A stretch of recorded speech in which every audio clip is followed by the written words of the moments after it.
I appreciate your boost, though, Taylor. Thank God I'm editing this one out because I'm going to edit this shit right the fuck out of it. It's good to have. You kidding me? Out of context conversation. It's fun for the fans. No, they hate it. They're like, we're just here for you to break down news and that's it. Dance, monkeys dance, okay?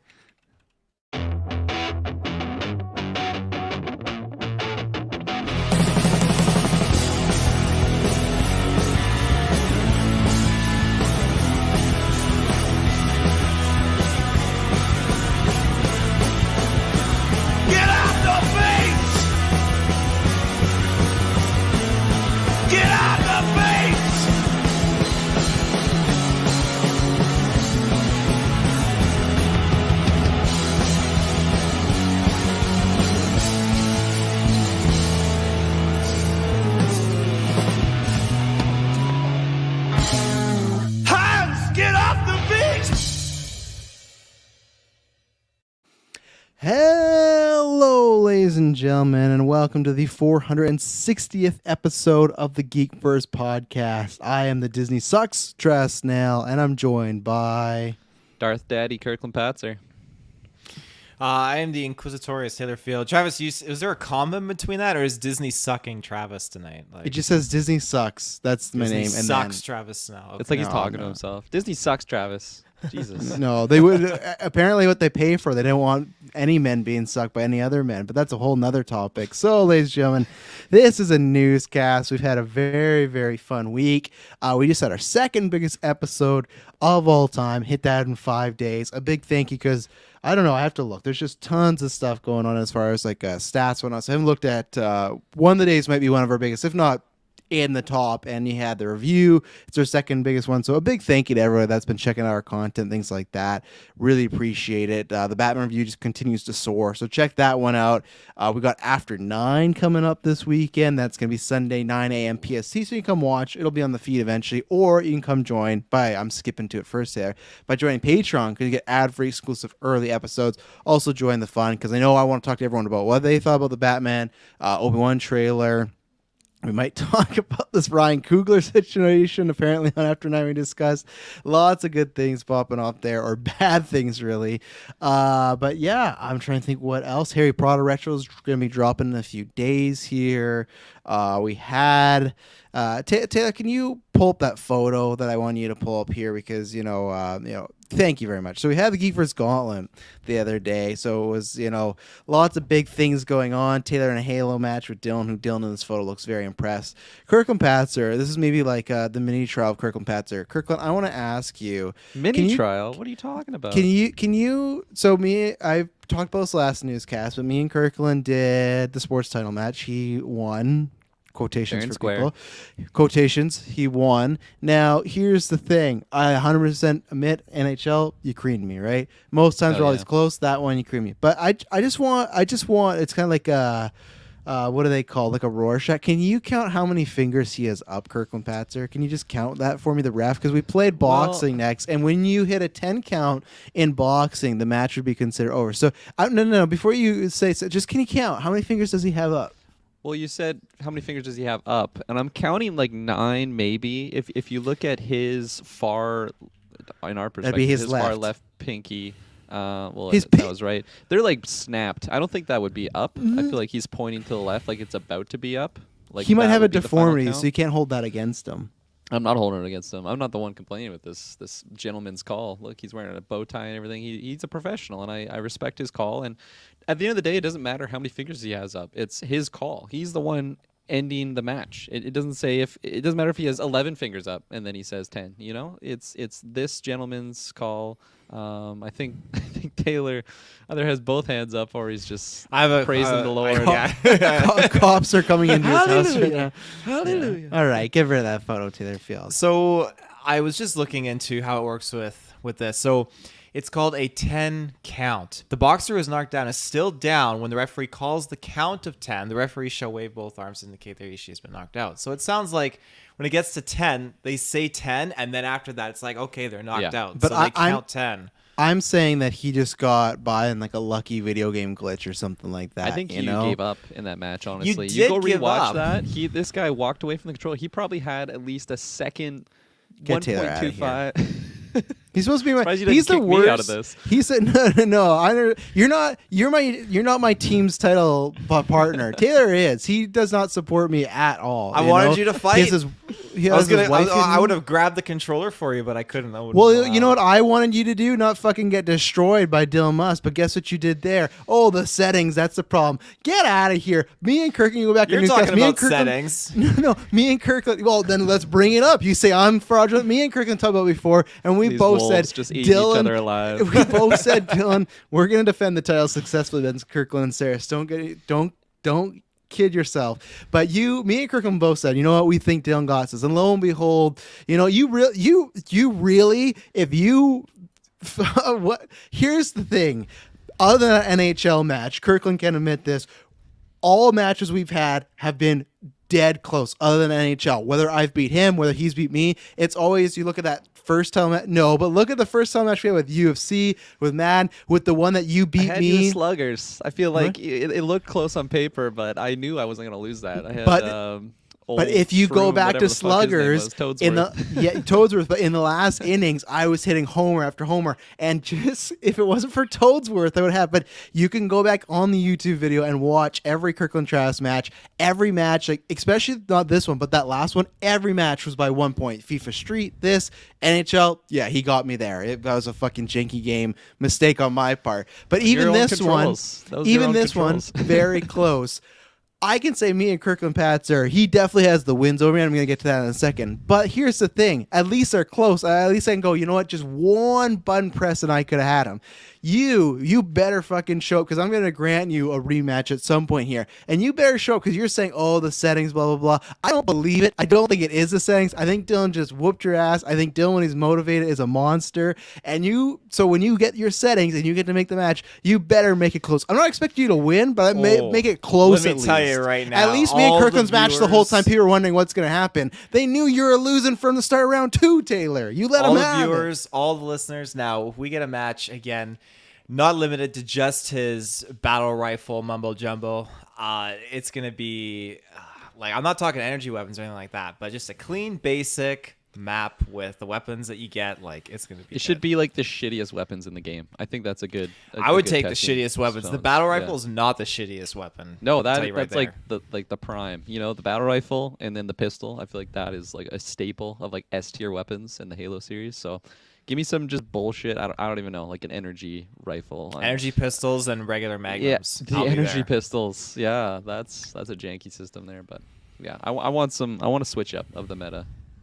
It's going to happen. And here's the thing, because I know Dylan just said bring whatever. So, Taylor, you better show up now, to my point, because they can say whatever they want. I feel it was a game glitch. I feel that, and Kirklin keeps talking about how he's a fighting champion and everything like that. I feel, and no one roll your eyes, I deserve another shot. I deserve a rematch. It was so close. So, Kirklin Pats, you're the supposed fighting champion. I would want another shot at that sports championship. What would you say to that, sir? I mean, I'm not surprised a loudmouth like you, like he's probably been staring at that screenshot of the ref putting up his 9.5 fingers, claiming that it was 10.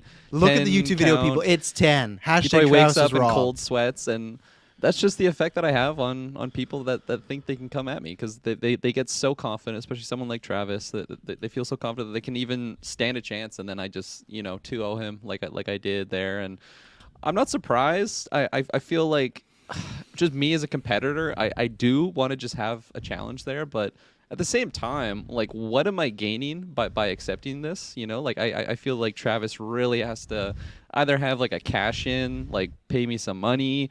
Maybe he's got some silverware. Maybe he's got some silverware of his own that he wants to put up, for a because otherwise, no. I do want to compete with you, but just as a competitor and as the reigning champion, I think it would be a disservice to myself, my fans, my family, all my supporters, coaches that took me to this point. So, yeah, unless you're putting up some silverware of your own, I don't think I will accept this. He's reaching for his Glock. Oh. Yeah, I was worried. I'm like, fuck, end call, get out of this room. Yeah, it's better than the last newscast where I was reaching for my drink and Taylor left like dead air for like 15 seconds and didn't say anything. I'm like, well, thanks for that. So you're saying that in order for you to give me a sports rematch, you want a shot at this. You want a shot at the golden belt, the main belt right there. That's what you want a shot at. That's appealing. You know, I think I'm still leaning more of like the personal cash where you have to just pay me to challenge, but This is worth quite a bit of money, sir. That does look pretty tasty. It's worth I think $300. It's worth $300 American, so that's 10,000 G's over here. I would in like Canada. to etch my name into that. Well, you see, and look, it's my reflection because it's home and everything like that.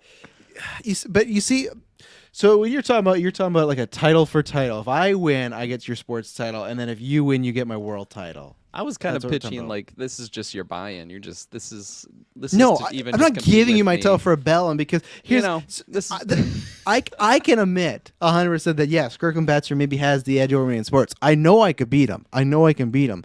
But the thing is with this, he's never won this title. He's one of the very few people. It's just like him and Jessica that haven't won this title. Taylor's won this title. Taylor's defended this title. Briggs, you didn't, and you, as I talked about a long time ago, you had the cheat code. You had every shot about this, but I think you're just a little scared because sure, the sports title, that's nice and all. You got a little genre, and I do want that because I was first sports champion. I want to be triple title trust, but you've never won the big one. You know, like you've never been to the big dance. You've never had to play, because if we do this title match is going to have to be more than just sports game. It won't just be a sports game. It's going to be other games, and I don't know if you're prepared for that.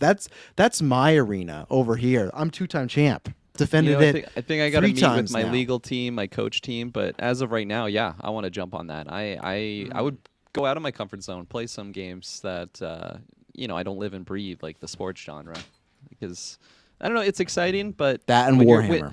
when you're just bored, like I am, like I'm just on my throne, just collecting my sports trophies. The crowd's just behind me going wild all the time. Like, it's amazing, but it's just when you're so used to it, it's kind of boring. So yeah, maybe I will humble myself and jump into those open waters of unknown games. Well, you know what? Fine. You're on. I will say this to the fans that this match will be a little bit, because the next Gauntlet tapings is myself and Taylor defending our team titles against Kirklin and Sarah. So we have some other matches, and I'm waiting because you missed it, Kirklin. I've challenged Madison to a Gauntlet match. I don't know what it would be. I've not heard back yet. I'm waiting, but I have heard, because after her actions last week, which were despicable, I have to settle it some way. So there are some things in the docket, but this is going to happen because I just need my 3 titles. That's what I need. I need to make history. I've made history many times, and I'm sorry, Kirkland. You just can't win the big one. Like this is the one belt that's eluded you, and it's going to keep eluding you because it's going to stay around my waist and it's going to support that sports title. That's good stuff. I'm glad you still have some confidence, Travis, because I feel like you're just on this downhill plummet. Honestly, like you were so confident you're gonna take the belt off me. You got slapped silly by Madison. I feel like I still have some blood of yours on my sweater I was wearing at the Gauntlet, because I was sitting right next to you, and she got you. She got you good. And you say I'm on the downfall, but I beat Jessica last year. I beat Clay. I beat DC Alliance with Taylor Field, year. and also because it's the first event of the year. Calm down. You can't. That's not all my you have problem. It doesn't matter. Still not looks good. Do you Zero remember wins 2022? That's all I hear. Sure, but do you remember your last match of 2021 when you lost the team titles to me and Taylor? You remember that? So don't talk about me being I only on. think of this shit. I was on a 3-4 win streak. I just lost now, so you got a little lucky because the computer from 2006 was like, started. Refresh your KDA, your win streak. It doesn't matter anymore. This is a new year. Yeah, we'll see. We'll sign the contracts, but there you go, title for title. What are you? That's right. Perfect. Play that. Who put that up? I don't know. Outside Gotham Square How did I Garden. get there? Taylor's the worst. People see again. This is how I won last time. People said I was going to turn on Taylor. He's doing all this. He's lucky he has me as team champion. I should just. Hey, you were leaning in on him on the Halo. You were not making. Because he's not supporting me at all. I supported him in the settings, even though I thought he was dead wrong at the stream. And then when it comes to me and my settings, no, I think you're wrong, Travis. So fuck this guy. Fuck him. And fuck Disney. Well, you know what? Let's Taylor. Where can they find us when the Gauntlet goes down? When streams go down? When After 9 happens? Where can they find us? Ladies and gentlemen, you can find us with your internet connection in the search bar. GeekVerse.ca is our home base. GeekVerseCast is our Twitter. GeekVerse on our Facebook. And you heard it first with Travis, the Patreon. Exactly. So we got some stuff to talk about. We're talking about Obi-Wan. We're talking about some massive DC shifts and everything like that. So let's start. Taylor or Kirkland, pull up that trailer of Obi-Wan. Obviously, don't hit play yet because we're just going to talk about our overalls. And Taylor Field, are you pulling it up? I'm pulling it out. I was gonna play then- rock paper scissors with Taylor for this. Okay, well, then I'm going to let Kirkland go first. Try and pull it up. I'm not sure if you can play with subtitles as far as pause and whatnot, but do that if you can do that. Have some subtitles. But Kirk and Pat's there. Obviously, long-awaited project, delayed many times. Wasn't sure if it was going to happen, but thanks to Disney Plus, we're getting it. Disney Plus series, Ewan McGregor. It is less than 2 months away. What did you think of our first trailer for Obi-Wan Kenobi? Does it feel weird having like the name Disney sucks? So then now you're like, thanks to Disney, we're getting this. It's gonna be. I said thanks to awesome." Disney Plus. Hey, Hey, thanks Disney. all I'm Plus. saying is if you're gonna promote diversity and all these things, don't pay for a fucking bill that does the exact opposite, you motherfuckers. So there you go. That's my reasoning for the name. But yeah, I'm in a toxic relationship. You know, they're I feel like I don't assholes. understand this fully. Breaking the fourth wall here before I dive into my Obi-Wan thoughts, but today I was just like super busy. Work, got home, super busy life stuff, and you guys were absolutely going off on the Obi-Wan stuff, which rightfully so. You know, Discord was popping off, and then Taylor, I see a message pop up, and it has my name. And then I don't have enough time to like actually read it, but I saw my name. It's like, yeah, I'm gonna have to read into this. Right after that, I just see, I don't even know what you said. I think Travis was like, that's probably not a good idea. He hasn't seen the trailer yet. And then it's just like bump. Good. It worked. It was a little excessive, actually. I haven't even gone back and like read what was actually going on there. So I'm pretty out of the loop on the Obi-Wan stuff. So yeah, very fresh thoughts. I saw the trailer twice now. Once or like less than half an hour ago, once right when we were getting started, and yeah, no, I don't think I'm as peak jazzed as everyone else is on this, but that's not I don't think that's a red flag or anything. I think it's really exciting, but I haven't had much time to like really sit on a lot of these things. Like I said, I wasn't in the Discord today to like really get everyone's backdoor thoughts. That's why I was pumped to jump on here today, because you guys were obviously diving into it and you're gonna fill me in here. But just right off the hop, I think this has a lot of the formula of maybe like Mando. The things that I liked about Boba, I think was kind of shown a bit in here. You mean the thing? The thing. The thing. There was things. I liked a couple teeth. different things in Boba. There was no teeth. All in 24 this. of them. You win with just like a huge like. Taylor, you need to Photoshop Tamora Morrison's teeth on the Ewan. But like, what are you doing down there, Taylor? Why is your arm just going back and forth like I'm that? playing with my strings. just Okay, like that's yeah. All I see is Obi-Wan. yeah. But yeah, no, like I think I got a good taste of the Disney Plus like Kenobi. Star Wars show, you know, and Icarus. like I think it was like a lot of positives that was shown, and then it would show like my boy Ewan, and I was just like so pumped. I'm like, man, even like. There was a couple of moments where it really made me think like this is a Disney Plus Star Wars show. But then I just have like Ewan on there. I have some red lightsabers, and there's just a lot of things that actually gets me pretty excited. But I'm when not you peaked think it's a excitement Disney there. Plus Star Wars show, is that a negative for you? You said it like a negative. I'm trying to just put it on a different caliber than like a refined, Force Awakens, where it's just like every single shot looks absolutely amazing. Like there's a scene in here where he's on, I don't even know what the fuck. Taylor probably knows. The train? Like the train, and then it's just like, okay, this is green screen, but it's Ewan there, and I'm just gonna focus on Ewan, and he looks gorgeous. And I think there's many moments like that in Boba. There's definitely moments like that in Mando as well. But like I was bringing up, like the Star Wars feature films, like I don't think there's any moments like prequels, but that's like a whole nother CGI animation ballpark where it's like, hey, well, this whole thing, I don't even know what's real here. I don't know what's not. But I don't know. I'm not doing the best job out of explaining it, but it just feels like it's a Disney Plus show. But it's just really exciting to have fresh but new, fresh but old stuff like Ewan. Did you hit play on the Tay, Taylor? Edgerton. Play Don't on- focus on that. He's Listen just to watching it Kirklin. on his own. What are you doing? I'm refreshing my like- memory. That's why I like sex scene. Wait a minute, Taylor, we're not doing that. Kenobi. So yeah, You're like initial thoughts. I I don't even know yet because it's just so fresh for me. I'm excited to talk to you guys about it and just get more pumped. But that's my long, drawn out, short answer. You hear that, folks? Kirklin Patzer, who hosts a podcast, so you tune in to hear his opinion. What does he think about Obi-Wan? I don't even know yet. So you know what? It's gonna be a good one. I don't even know yet. I feel like it's a reasonable thing. It's mixed feelings. There's some really awesome things in there, and there's, I don't know, a show that just came out that I didn't really love. So now it's like, fuck. I It better feel not like be that this quality. man watched the trailer with like mute on or something like that. Like, I definitely didn't. It's not out of character. So your judgment there is well put, I would say. Mute in 1.5 speed. It's like a teaser to him. It's just 30 No, seconds. it's Like, the classic whoa! Kirklin. I watched it on my phone. So it's like on the can. This is my best quality. Always on the can, you know. Always. It's minimal time in the day. That's For where your- I get all my stuff in. for your You should have watched it on your new information, TV. You should watch it on your Fuck, TV. man. It's good. I was down the clock. Like it was basically set up, and then I just sat down. It's Yeah. bold. The spoiler I didn't want you to see was I said like Duel of Fates cues. That's all I said, and Travis is like, "Oh, you know, it might be a spoiler." That was something that really lifted me up. Like I was like, "Holy See? fuck! Here we go. This is actually crazy here." And then yeah. Well, calm down. Your turn's over. So I saw this trailer. calm I saw this trailer. So I have two like relationship analogies to make. I feel like I haven't done one of these in a while. So I feel like, you know, as we talked about Love is Blind yesterday, me and Taylor, and we had that preview for the Ultimatum.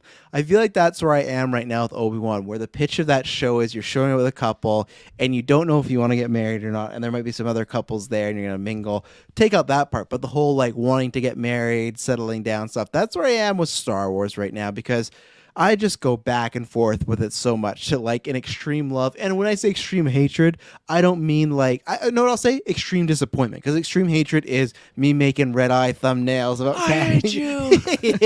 yeah. Kathleen Screaming at the Kennedy's TV on when it all comes them. on. Yeah. Like that's what I'd say is extreme disappointment because I'm just, and I don't dislike it as far as like thinking it's, oh, really, really bad. Some stuff I think, just they didn't stick the landing. This character stuff doesn't make sense. Or some stuff is just, yeah, flat out bad.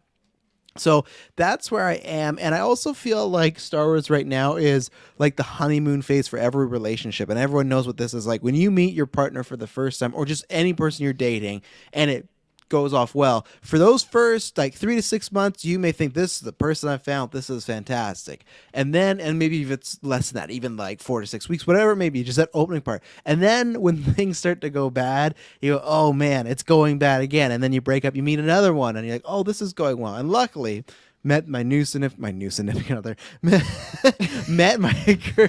New this year. You know what? That's 460 in the books. Kirklin Patzer, where can they find you? But no, when They I can met find my me. I'm not a part of GeekVerse anymore. I'm totally Yeah. separated. when I suppose it's gonna clip that out. But no, when I met my current significant other, obviously that feeling has lasted, so luckily, and there's been no major problems as far as that happening. That's how I am with Star Wars, where and in the Disney era, you get Force Awakens, which I think is a fantastic Star Wars film, maybe a top 3-er, great start to a new trilogy, and then the trilogy goes like, it's kind of all over.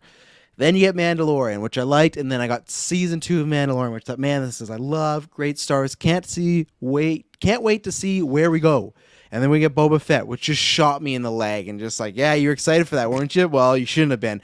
Boom. So I feel like Were you really excited for that? Like going into No, it? I he feel like wasn't. you were pretty Luke, if anything. No. I meant for the future of Mando, because I'm saying that the Mando was getting me excited, and then Boba took my excitement away from Mando because it's like, oh, you know that finale, none of it The really veneers. mattered. The veneers took you out of it. yeah, that a little bit. But so that's why I just feel like there's this like kind of maybe not with the animated stuff. So that's good so far. Bad Batch I can't speak on because I still haven't finished it. I will finish it one day. But even Jedi Fallen Order has that sim like, oh, really liking it to like, okay, it's fine. So for me, Obi-Wan needs to be, I don't gotta say a home run, but we gotta win the game. We have to win the game, especially because it's a limited series. If it is just what I'm assuming is a one and done, then there's 6 episodes to get this right. I've already brought up my concerns in the past. I'm going to stop doing it after today's episode of like worry about him leaving the planet, worry about protecting Luke, all this stuff. I'm going to, okay, I'm just going to accept what they're giving me and see if this is good or not and if I like it. So far, off to a fantastic start. This trailer is just phenomenal. I cannot wait to see this show. This is the one that I have been wanting the most, other than the sequel trilogy when we start, because I want to know, okay, what's happening with Luke and Han and Leia, and then once we met Rey and Finn and Kylo and Poe, especially Kylo. Once I got those characters, like, oh, I can't wait to see what happens. Everything else, I've liked and been excited for Mando. There's other stuff like Acolyte, High Republic. There's some good stuff in Star Wars or things to be excited about. But Obi-Wan was the prime. We had talked about so many times when Force Awakens was being made and Disney bought them. Like, man, if they could just get Ewan back, like, he's the perfect age. Like, there's only select finite time to do this, and you gotta do it now. Took a lot of time, but we did it. This trailer matches everything I'm wanting, and we're gonna go break down, like, I don't know, scene by scene, but, you know, some trailer stuff. And again, I'm so happy Deborah Chow is doing this because she directed, I think, I would have to say most of the episodes of The Mandalorian that are the best are her episodes. I love the vibe of this trailer. I love the mood. It's a mix of, I think, what people are wanting, where it looks like you got some nostalgia, looks like you got some, what I want, that Logan-esque, like, depression. You got that sort of adventure, and there's a really great dialogue in the middle of it about the way the Jedi think and act. So so far, it's all the honeymoon stage is going well. The foreplay's there. It's all going good. But it's just, I have my worry as far as the Disney era, where I feel like they can't stick the landing to be something where it's like I can just sign, be like, oh, that was great. And I thought I could have done that with Mando season 2, and then Boba Fett, like I said, took that away from me. So with Obi-Wan with it limited, sure, but like I said, I do worry. But this trailer is a phenomenal trailer, man. Just, we'll talk about it too. Just the feels, the music, everything. You remind me of that gif from The Office. It's like, I'm ready to be heard again. Mm-hmm. Just getting getting excited for the trailer. A lot of great stuff shown, but like, they've hurt you before. It's showing this great stuff. 100%. And this is where I do feel like, though, I will get excited in the future. But Kylo Ren and how he was handled Rise of Skywalker was such a big hit to me that I don't know how my Star Wars fandom just survived a little bit. If Obi-Wan takes another hit, I'm not going to say this is it for me, but I don't know if I'll ever... There's a certain level of Star Wars excitement I don't think I can ever get back to if they kind of fumble this, because today I felt again, but if they fumble this one too, I don't think I can do it. I don't think I'll ever get... Like, if I can get to level 10, I might be able to get to like 11, 8, or 7, but I won't be able to get back 11. to 10. What? Damn, 11. That's over 10. I said 10. Taylor, you said 11, right? I heard 7. I didn't hear 7. Oh, okay. 7. So okay, I'll give honestly, it to you. I know people might be like, you're putting a law on the show. I am, but it's just, this one's important to me, and this one is like the one I've been wanting most, and just because they have been rocky. So I think if anything, this should be the one that hits the most, because this is a character that has so much love amongst the fans, and like fans that maybe certain people are like done with the newer trilogy stuff, but they still just have so much love for Obi-Wan and like just having this original character. So I think it makes sense to have a lot of stakes on the show, and I think people should have high expectations, and it shouldn't be one of those things where it's like, well, you shouldn't have your expectations so high. It's fucking Star Wars, man. This is Obi-Wan. This is one of the most OG characters. They should hit the ground running here, and to be like, you shouldn't judge it that much. Why not? Disney has all the fucking money in the world. Like, let's make a high quality show here. Anyways, that's my little spice to throw in there before Taylor goes. Yeah, Taylor Field. I know you've been chomping the bit all day. So just your overall general thoughts, and then we'll show the trailer. And then we got, because Taylor says he has lots of tidbits for tonight. So that's why there's other stuff I want to point out that I love about this trailer, but we'll wait until then because Taylor. I saw his eyes. I feel like he was just going through his like essay that he wrote. I did. Yeah. Quick, notes-wise. like, We're gonna be here for 5 hours. Let me get all my Buckle up, notes. baby. Yeah. A lot of my We're notes gonna too are miss kind after of nine. they're hand in hand to kind of help you a little bit, Kirklin, fill in the Perfect. gaps. Wow. You were talking bumping me down. earlier, so I'm ready for you to pull me back. He's gatekeeping. Yeah, this like the whole dynamic of getting this trailer was like, it was great because yesterday, me and Travis, we cast it, and we had to call out S-Bubs in the chat, just kind of guide us through, like, is it a investor's call? Is it like a presentation? What's going on? And really, we didn't really get a concrete answer. But today, like, I was watching it, and then I was getting excited.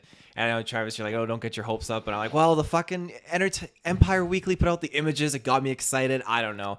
So Entertainment I'm watching Weekly. Entertainment Weekly, that's the one, yeah. Not Empire Weekly. That's what they have in Imperial Star Wars one. movies. That's what they have in Star Palpatine's like, look at this trash. I don't weigh that much. But yeah, so I'm watching it, and they're talking about Why'd they do an article on Padme? I hated her. With, like red eyes. Yeah, Like what a yeah. yeah. Print this one next time, that bitch. But yeah, I'm watching the presentation. Yeah, they show up like Book of Boba Fett. They show up all that different stuff, and then finally, like Bob Chapek is talking, and he's talking about Avatar and everything. And all of a sudden, he just randomly casually is like, here, we got a preview of Obi-Wan. Just drops it in, and I'm They're freaking like, why out. did you spend that money, Bob? And he's like, oh, Obi-Wan. Well, yeah, I'm freaking out. I'm like, Travis, like they're playing the trailer. Like, oh, well, when's it gonna be for the public? I'm like, no, like I'm watching it, like freaking out and everything like that. It was crazy, and it blew my mind. Like we got 3 major themes for Star Wars compiled into one. Like John Williams, just a fucking godsend, and he just. As soon as the Duel of Fates kicked in, like again, like I was trembling in the office. I'm glad like no one was at my work yet, and I was just blasting it on like the speaker. Taylor, what's wrong? Throw your shoe at them. Get out of here. It was just incredible. I was just flabbergasted. Everything that we got just shows that okay. Like am I a little bit worried? Like I only because like yeah, there is the level that's been set with the Book of Boba Fett. Like I can't ignore the fact that Book of Boba Fett detracts so much that they established with the Mandalorian, and it's crazy. So there is They just retcon the original trilogy in this yeah, show. it doesn't happen. So there, This is the start of the new era that everyone was worried about, where they Yeah. retcon the sequels. Yeah. So it leaves this potential for something to go awry, but I'm holding on to the fact again that okay, this is just gonna be great because these characters are so pivotal to Star Wars. We have Uncle Owen, you know, and we have Obi-Wan, and again all these Inquisitors. Like it's just absolutely mind-boggling to see this care that we're getting through Star Wars Rebels brought to life here, and you know even a little bit of like Fallen Order and everything that I feel like is pre A New Hope just feels completely embodied so magnificently in this. And Rogue One is top bloody tier for me. Revenge of the Sith is insanely top tier for me. So now that we're getting this like perfect concentrated dose of content in between this period is fantastic. I mean, we didn't see Obi-Wan use a lightsaber in the trailer, which is fine. I'm super stoked just to see lightsabers in general though, because it's been so long to really enjoy them swinging around going crazy. And oh man, it's just I was exhausted after watching the trailer. It was only a minute 40, but it just took every like midichlorian out of my body. I wonder, because I think we know how he feels, but like, I wonder what George thinks about that. And like in a non-memey way, when you're like, hey, this embodies everything before New Hope, and it's just like, there's some stuff he had a part of that, but then there's some stuff he didn't, like Rogue One and Jedi Fallen Order. Like, and I guess how much? Because I feel like he was not that involved in Rebels, was he? Because I know Clone Wars, but Rebels I don't know if he was, because like Inquisitors, stuff like that, like that's not stuff George did if he wasn't a part of Rebels, right?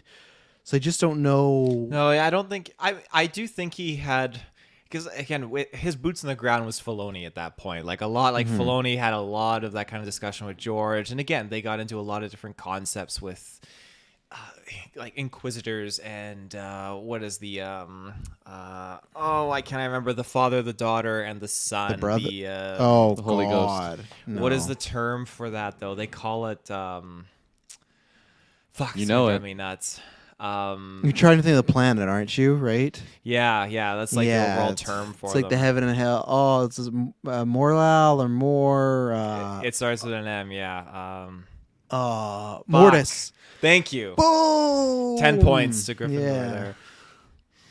Very nice. Yeah, I wonder if he just thinks about it like, because he used to say this about the legend books, where he's like, oh yeah, like these are the movies, everything, and those are stories that are kind of onto themselves. Like he never said they were canon, but he never said they were not canon. He just goes like, oh yeah, those are just other stories about Star Wars.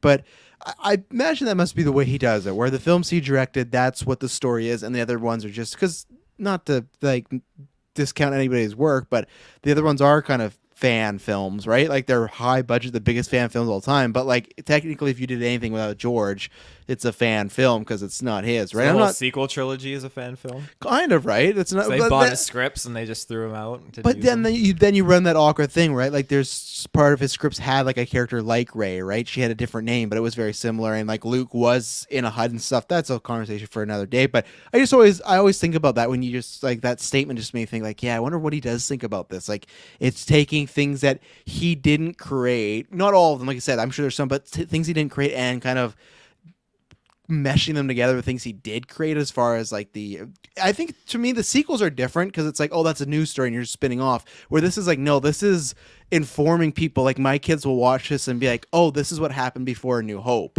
but this is like for us, no, like it's not like it will be now, but it's like, no, that's not what happened. What happened was the first 3 movies. You know, you make a good point, because I mean you're right. Like it's, if you are working with your own trusted team of storytellers and you come up with the original trilogy, the prequel trilogy, and you find that's fine and dandy, it's great. You sell it off, and then you see that chunk of storyline, like you said, oh, kids are going to think this is the narrative now between 3 and 4 with Obi-Wan, and you're realizing, okay, like this is my story that I created, I babied, and everything like that, and now there is another company with like 30 different storytellers that are just spinning this whole new narrative, and you're, as a creator, you're going to think in your head like, okay, I saw it as like this. Obi-Wan wouldn't have left Tatooine, period. He would have stayed there the whole time, you know, or the Inquisitor just wouldn't have gone off to find him, like, or he wouldn't have fought Vader again twice in this supposed series, right? Well, and even stuff like Boba being alive or stuff like, I know people want it, but I really don't. When people are hoping that Mace Windu's still alive in one of these shows, it's just like,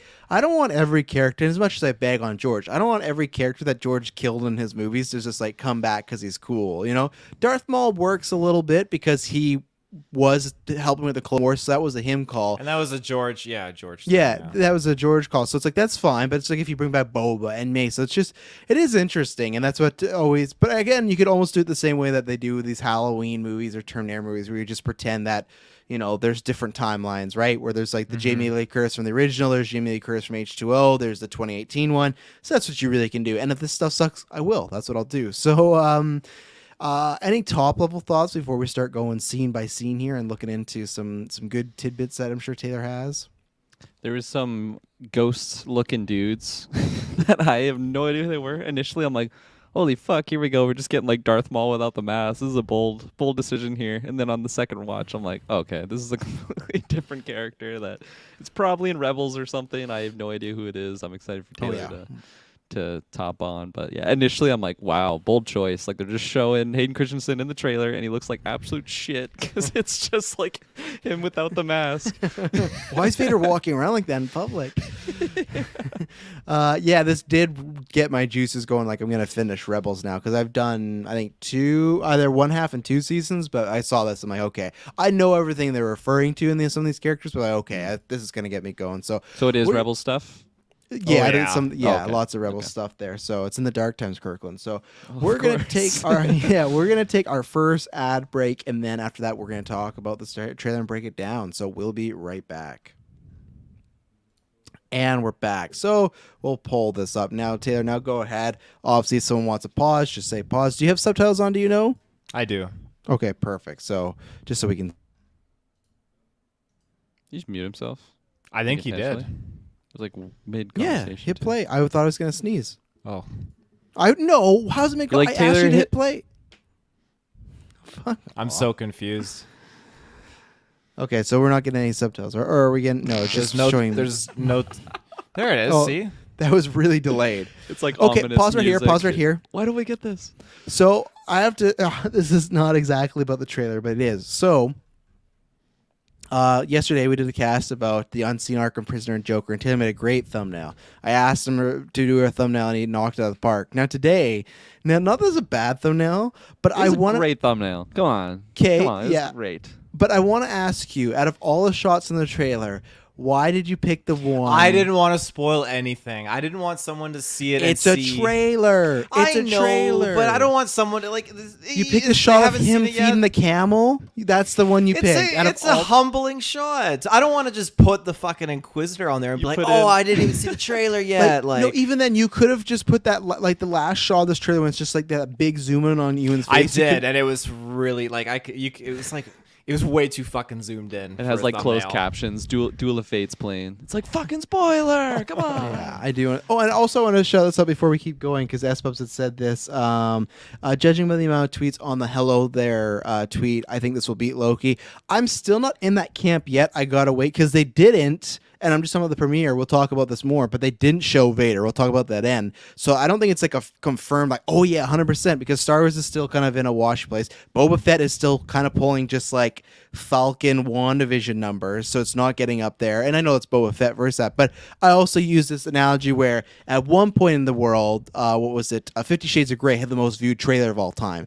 Is it in the top 25 biggest films and stuff like that? No, it's just because that was the hype. So that's where it's like, hello there is like, it's a meme thing. So that's why I still don't think it's a guarantee. And that maybe I'll ask you guys that now. Now that we've seen the actual trailer, where are you on the Loki Obi-Wan debate as far as just the premiere? The premiere for Loki was 2.5 million. Are you, after this trailer, thinking it will beat that? Or are you still on the thinking Loki will have the upper hand? It's a great question. I feel like I never really thought about that comparison until I saw, S-Bubs just dropped in the comments there. It's really weird because it makes sense comparing like a big product like that. Like there's so much surrounding the character of Obi-Wan, just Star Wars fans in general. And then when you get into like the memes, like I'm not hardcore into Star Wars, but like I still follow like prequel memes, like things like that. So that's just the hello there is so identifiable with like many people that aren't even caught up with Rebels and things like that. So I feel like there's so many people that are going to be interested in this that haven't seen Mando, haven't even seen Boba Fett, and like they're just going to jump in purely for Ewan, purely for Obi-Wan. They're probably hoping to see some memes and stuff like that. And then like on the other side, like Loki just had such a huge, like everybody and their fucking grandma saw Endgame. So like there's so much lead into like where did Loki go from that event? Where we know where Obi's going. Yeah. That's the only that's another disadvantage it does have though, where Loki it is like what's next. This is could be a great Obi-Wan story with Ewan, but we know unless this is the new sequel continuity, like we know where the story ends. It ends with him sacrificing himself to Vader on the Death Star, Definitely. I think either way it's going to be close. It's if I'm just flipping a coin, I don't know, imaginary coin. Let's say we'll pass it. Yeah, that's what I'll put my chips. Taylor, where are you? I'm a no. Kirklin's a yes. Where are you? Whoa, he's pulling up some documents here. Yeah, wow. Raw dog and fish? What the fuck is this? Documents. Yeah. I can't see them. They're so fucking small. Zoom in and depixel. I saw 911 operator. It's my NFTs. I screenshotted it. It's not mine. I think it's going to pass. Wow. Okay. I'm ready to be right on this scenario. So hit play, Taylor. Keep going now. I have one more thing to mention here. Okay, so you can pause here. Yeah, that's it. Just May 25th. That's all I have. So I really like the opening. Now I've said before that I don't know if I'm going to be a fan of him doing all this adventuring and whatnot. Even though I like some of the verbiage they say to why he's doing this, but I like, at least I feel like in episode 1 we're gonna get what I wanted, and that's like Logan, depressed Obi-Wan. Like the whole opening's just like there was a fight, we lost, it's over. He's working, he's looking like Ray, where he's working on some tools. Everything from the first 30 seconds is just despair. It sounds like Obi-Wan, like he's pretty much given up, and that's what I like. I like him being alone. That's what I really like is, okay, there's a few times where he's in the public, but it seems like when he's going back home, when he's living his life, he is just alone, stranded. So I'm loving all this sort of stuff. This is what I really wanted. So even if it's 1 or 2 episodes, 1.5, I'm going to be happy with that. So I'm really digging like I said, the Logan style. And I will say, because Taylor brought this up, and with a photo that was released by EW, everyone's saying it. And I do think that, I know people are like, it'd be rumored, but at the same point, like they've done a good, like Lucasfilm, they may have a wishy-washy track record with their show quality, but as far as keeping secrets, they're much better than Marvel and DC. Oh, and absolutely. The thing is, you could easily get Liam Neeson here to do some lines. I do because Taylor, one, you can comment anything about Obi-Wan in this opening, but who would you think who is this dialogue to? I feel like Qui-Gon is like, it's either Qui-Gon or Yoda, and I just feel like Qui-Gon thematically works a bit better, in my opinion. This is Qui-Gon's point of view right now. This show, he's just like lurking in the ghost cave. The whole show's bird's eye view from like Jedi heaven. This whole intro part here, his dialogue, I don't think he's telling that to like Liam Neeson, like Qui-Gon or Yoda. Yoda knows we lost and you have to stay hidden. I honestly think he's Obi-Wan telling calls us. him every Yoda, day. we lost, man. We lost. I truly feel like he's actually having this conversation with Uncle Owen, just saying, you know, the war's done, we lost, you have to stay hidden. And he's just referring to Luke with this. And again, I think we'll get to that part later, but it's represented when you see Owen just realize, like, shit, like the Empire, all this bullshit that's going on, like, we just need to stay hidden and just keep to ourselves, right? I think the stay hidden might be red herring. Like, that might not even be the thing. I feel like he might even be saying he's referring to himself like that. Like, he was told himself or someone told him to stay hidden. You know, like, I don't actually think it's... Because I feel that I'm interested to see how it goes, but Uncle Owen and him don't have, like, a good rapport in New Hope. Like, Uncle Owen kind of shit talks him a little bit. So I think that's what will evolve from this, though, where Obi-Wan's Yeah. getting involved, and Uncle Owen's just going to see, like, no, don't get involved. This Inquisitor's killing people. Like, just keep to yourself, right? What if it's Bail Organa? What if it's, because some people have had that theory, if he's like, I know we've talked about that before, where it's might be too similar to New Hope, but if it's someone like that where he's contacting for a mission, he's kind of like, well, you know, because they don't reveal what this mission is in this trailer. We don't know if it's to protect Luke, to help with the Republic or Rebellion, whatever. Like, we don't know what it is. We just know that he does leave. So do you think like Bail or someone like that, like a person in power maybe, and he's just saying like, there's no point, like it's over, why should we even try this, you know? Yeah, I mean, that's possible. I mean, yeah, we won't really know he's communicating until we see it. But I do think that I don't think it's someone prominent with the Force that he's talking to. I'll leave it at that. I think it's like along the lines like a Bail Organa or an Uncle Owen. But you still think he talks to Qui-Gon in this show, right?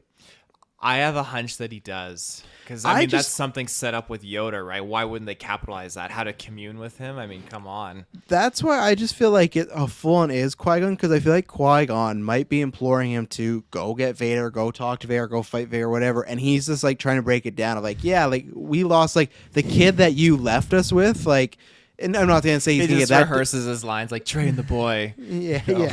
He's No, still but pushing. He's not lost, man. He's the chosen one. yeah, yeah. He His can bring balance to the midichlorian count Force. is off the charts. But like I could see that happening a little bit of him trying to plead his case of like, no, this is, it's not worth the fight. It is over. Like we lost. There's no coming back. I'm sorry. This is the guy you chose, but it's not him. Kirklin, where are you? Like, who do you think he's talking about? Who is he talking to in this trailer? And then what do you think about Obi-Wan so far in this first opening?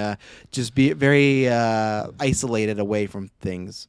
Yeah, I mean, first 20 seconds of this trailer, it did such a good job at just hitting like the feeling of someone that survived, like the Purge, the Jedi Purge, and it really just, I feel like, reminds the viewer of like, this is a very traumatic thing that just happened, you know, like I don't know, did they say like what the time frame was between 10 years.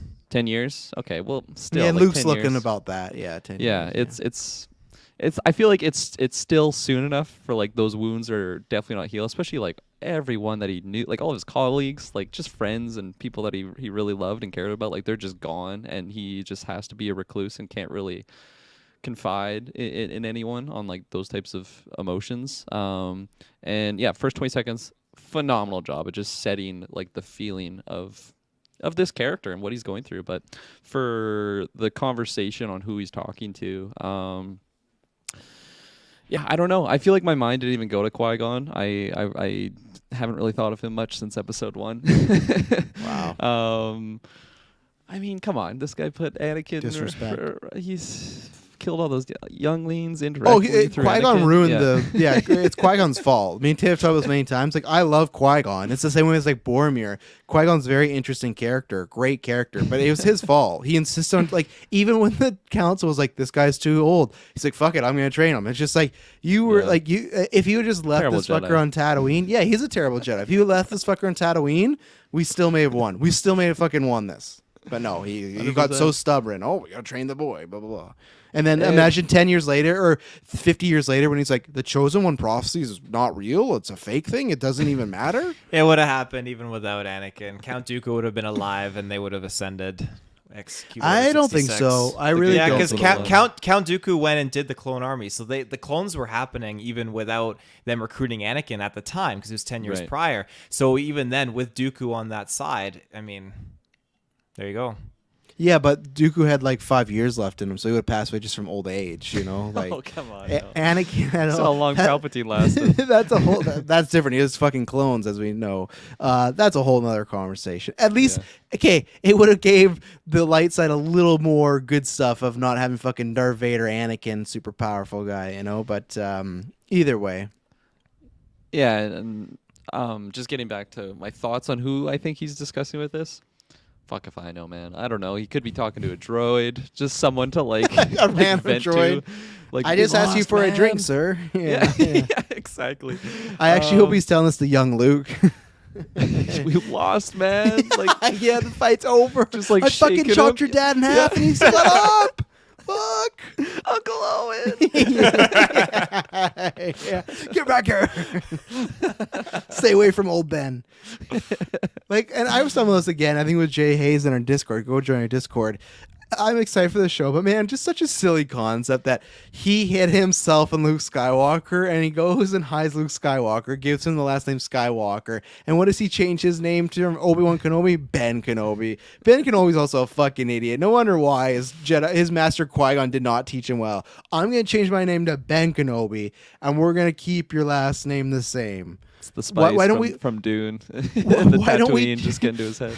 Why don't we change it to what Aunt Beru's and Uncle Owen's last name is? I don't think there's No. any problem with it being Skywalker, because There the is. only Oh, yeah, but yeah. no, the only two Taylor, sorry, if three for some people- reason, from some reason UMass and have a kid, and everyone decides we're gonna kill everyone with last name Field, and you go and leave Taylor Field Jr. But no somewhere one else. knows that, though. That's the thing. That's the difference. It's literally your hiding in risk- plain no. sight. The But- only one so- that okay, knows no. that's- Let me ask you the question: if you go to hide your son, you would still keep his last name, even though people are looking to kill people with the last name Field. You would keep it that way. They're looking. Why are they looking to kill Yes a or person no? with last name Field? They would have assumed that I died Doesn't as a matter Jedi. why. But it doesn't matter because when it comes No, up, it does. It really does. No, because when it comes, okay, sure, you're right. When everyone's dead, that's Skywalker. Okay, or everyone's dead, that's Field. Cool. Hey, 20 years later, we found this guy named Taylor Field Jr. Oh, let's fucking you kill gotta, him. you Let's gotta, kill him. you gotta hear me out. So no one knows that Anakin was the father aside from Hansy's Obi-Wan. right. You change your name from Shang. Hang on, Sung. to clear. Sh- I'm taking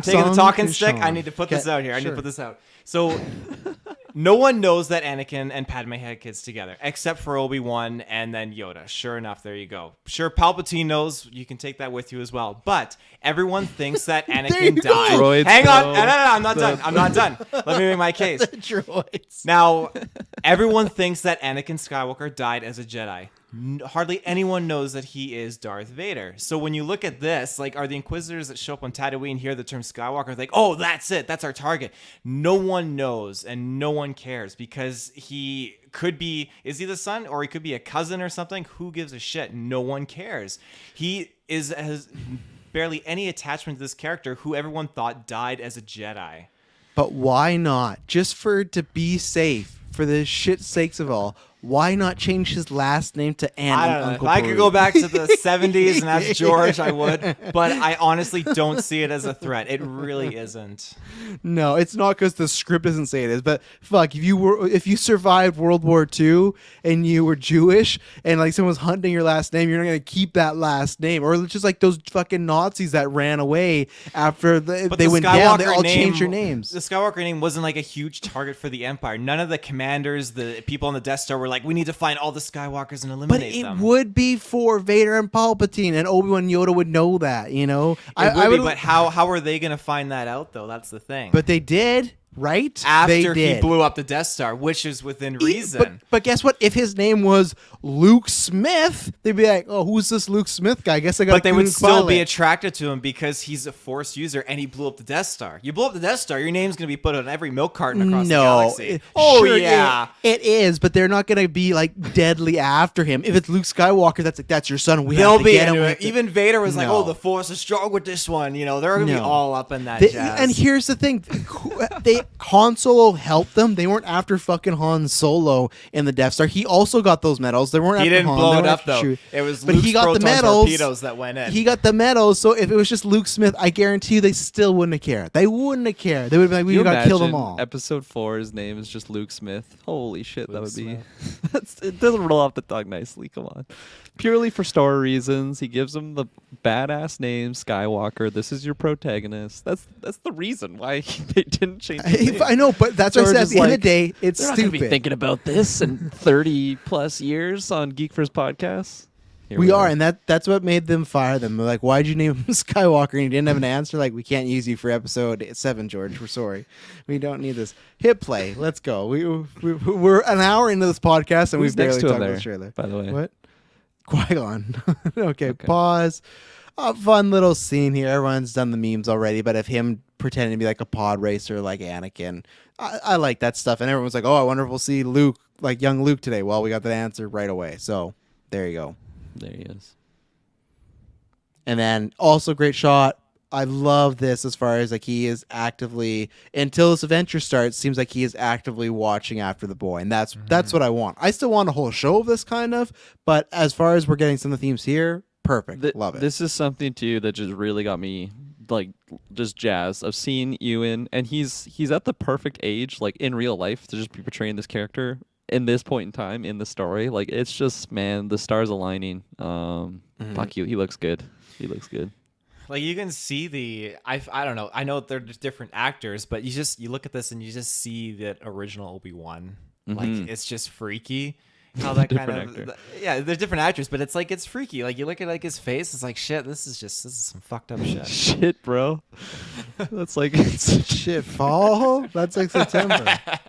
Now this you Totally can't hear because we get copyrighted, but man, I was already really like the trailer, but when when Duel of the Fates popped off here, oh my god, and that just brought me right back to the theater seeing Phantom Menace. And yes, I don't love those movies, but I will say you could easily make it, I don't know if I'll say easily, but I guess you could make an argument that the prequel soundtrack and score is maybe even better than the original. I know the original has all those hits, but the prequel, John Williams just goes so hard. And man, using prequel themes in this was perfect. I'm sure, Taylor, you were all over this. You were creaming your jeans the appropriate amount, maybe more so than appropriate.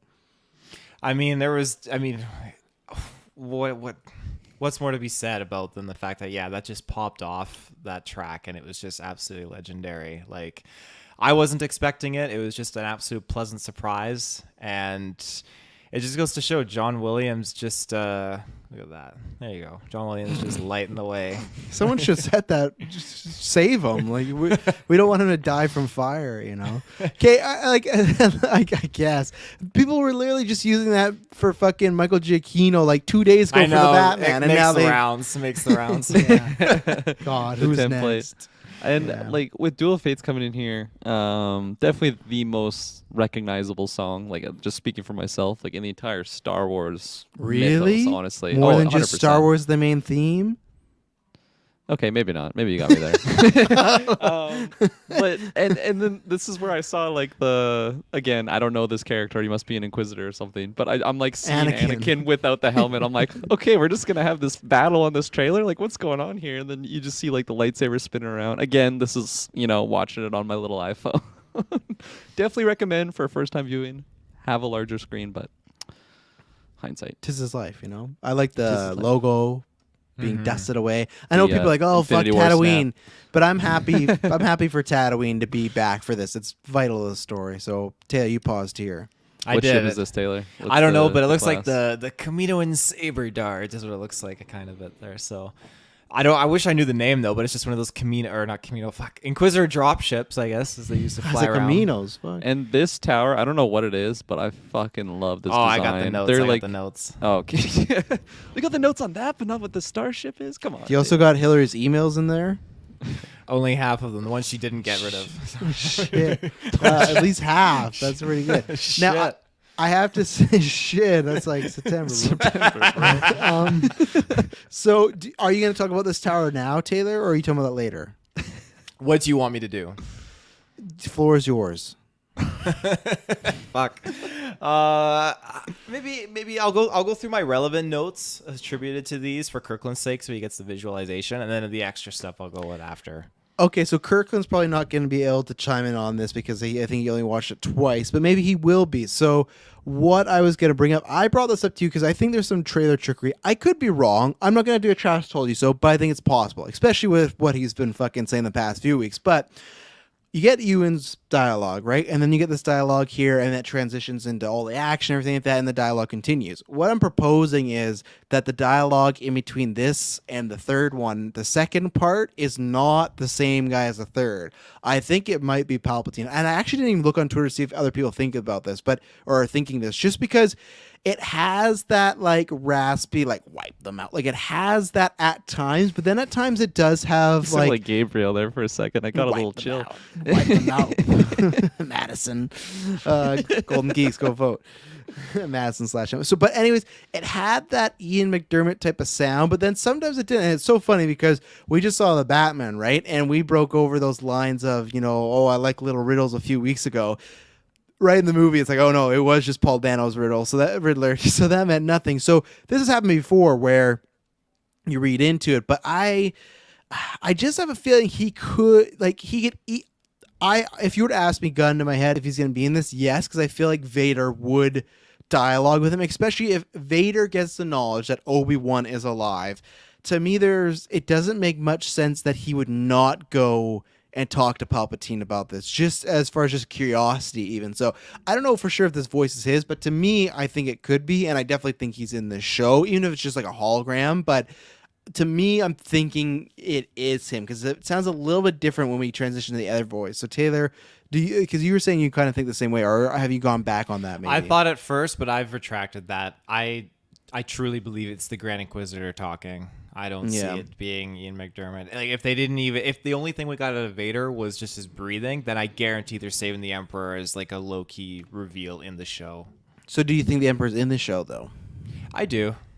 I think it makes logical sense. Like you said, like when you have the Phantom Menace and like the key characters between Palpatine and Anakin at Qui-Gon's funeral scene, you see Padme and Obi-Wan as the two factors standing between them, right? So I think, okay, Padme's been dealt with, but if Obi-Wan is proven to be alive, then he's got to have some conflict that appears, and he's got to address that with Palpatine. So Kirklin, I don't know if you heard anything. If you did, you can talk about it, but if not too, what do you think, if he's in this or not? Before I go, can I ask a question here? Yes. So the Grand Inquisitor, that's the white man. That's the maskless Ashen man. That's the Ashen Anakin, man. Yeah. The maskless Anakin. And then like refresh my mind. Like what's the role of the Inquisitors? Just to hunt down Jedi? I'll dive into that okay. when we get to it. Getting ahead of us. Up. Okay. Yeah, I really didn't like catch a voice here. I feel like a part of me was just so enamored by Duel of Fates going on, and then just the visuals of this. And anytime I see just like a black tower with some red trim on it, it's just like, oh, it just gets my Darth breathing going. My panting my in dark, the bathroom stall. I can just feel the dark side like consuming me. Like I just I get so pumped. And this was something I was not expecting at all in a teaser trailer like this. Like I knew there was going to be stakes, and then especially just hearing like rumors of Hayden Christensen. I think there was. Well, that's not rumors. That's confirmed. Way back when. Okay. But and then also when whatever the dude's what's his name, Rupert Friend, is that his name? Rupert Friend, is cast as a Grand Inquisitor. So like knew that there was gonna be some fun dark side stuff in there, that I love. But like just on the surface, especially just seeing. Like before I clicked on the trailer, I was not expecting to see this in the trailer, and then when I got Duel of Fates to just carry me into this amazing visual, this was the part that was juicing me up, honestly, and I was very, very hyped. And everything you guys were saying though, very, very exciting. I think if it is Ian McDermott, is it a D at the end? I think it's McDermott. Yeah, McDermott. Not McDermott. If it's him, that is fantastic, and if it's not him, I think it's not fantastic, but I think that's still great, honestly. Like you don't have to just always go back to these big bads. It's just awesome. It's awesome stuff. And I really hope that this is, like when we get here in the show, this is where we see like Vader or something. Is that kind of what you guys are assuming is in the ship, or not so much? In the ship? Like, what do you mean? Like in the ship, right in front of us, going to this. No, tower. No. I just think like- that's Inquisitors and whatnot. Yeah, Inquisitors, okay. yeah. This, And then- like, if Vader's moving around, he's traveling in one of these shuttles here. Oh, I thought you were gonna say he's like, if you zoom in, you can see him right there. He's right here on the platform. Floating in a bathtub tank with Boba. Yeah. Fucking, I better not see a fucking Bantha tank in Oh. this show. You're gonna. No, 100%. You're gonna see Vader in a bathtub tank. It's gonna happen. That's gonna be the It new just Disney Plus takes thing. us to a PTSD dream sequence. Fuck, that takes the whole episode. Do you think was that that Kylo? Kylo's there? Oh shit!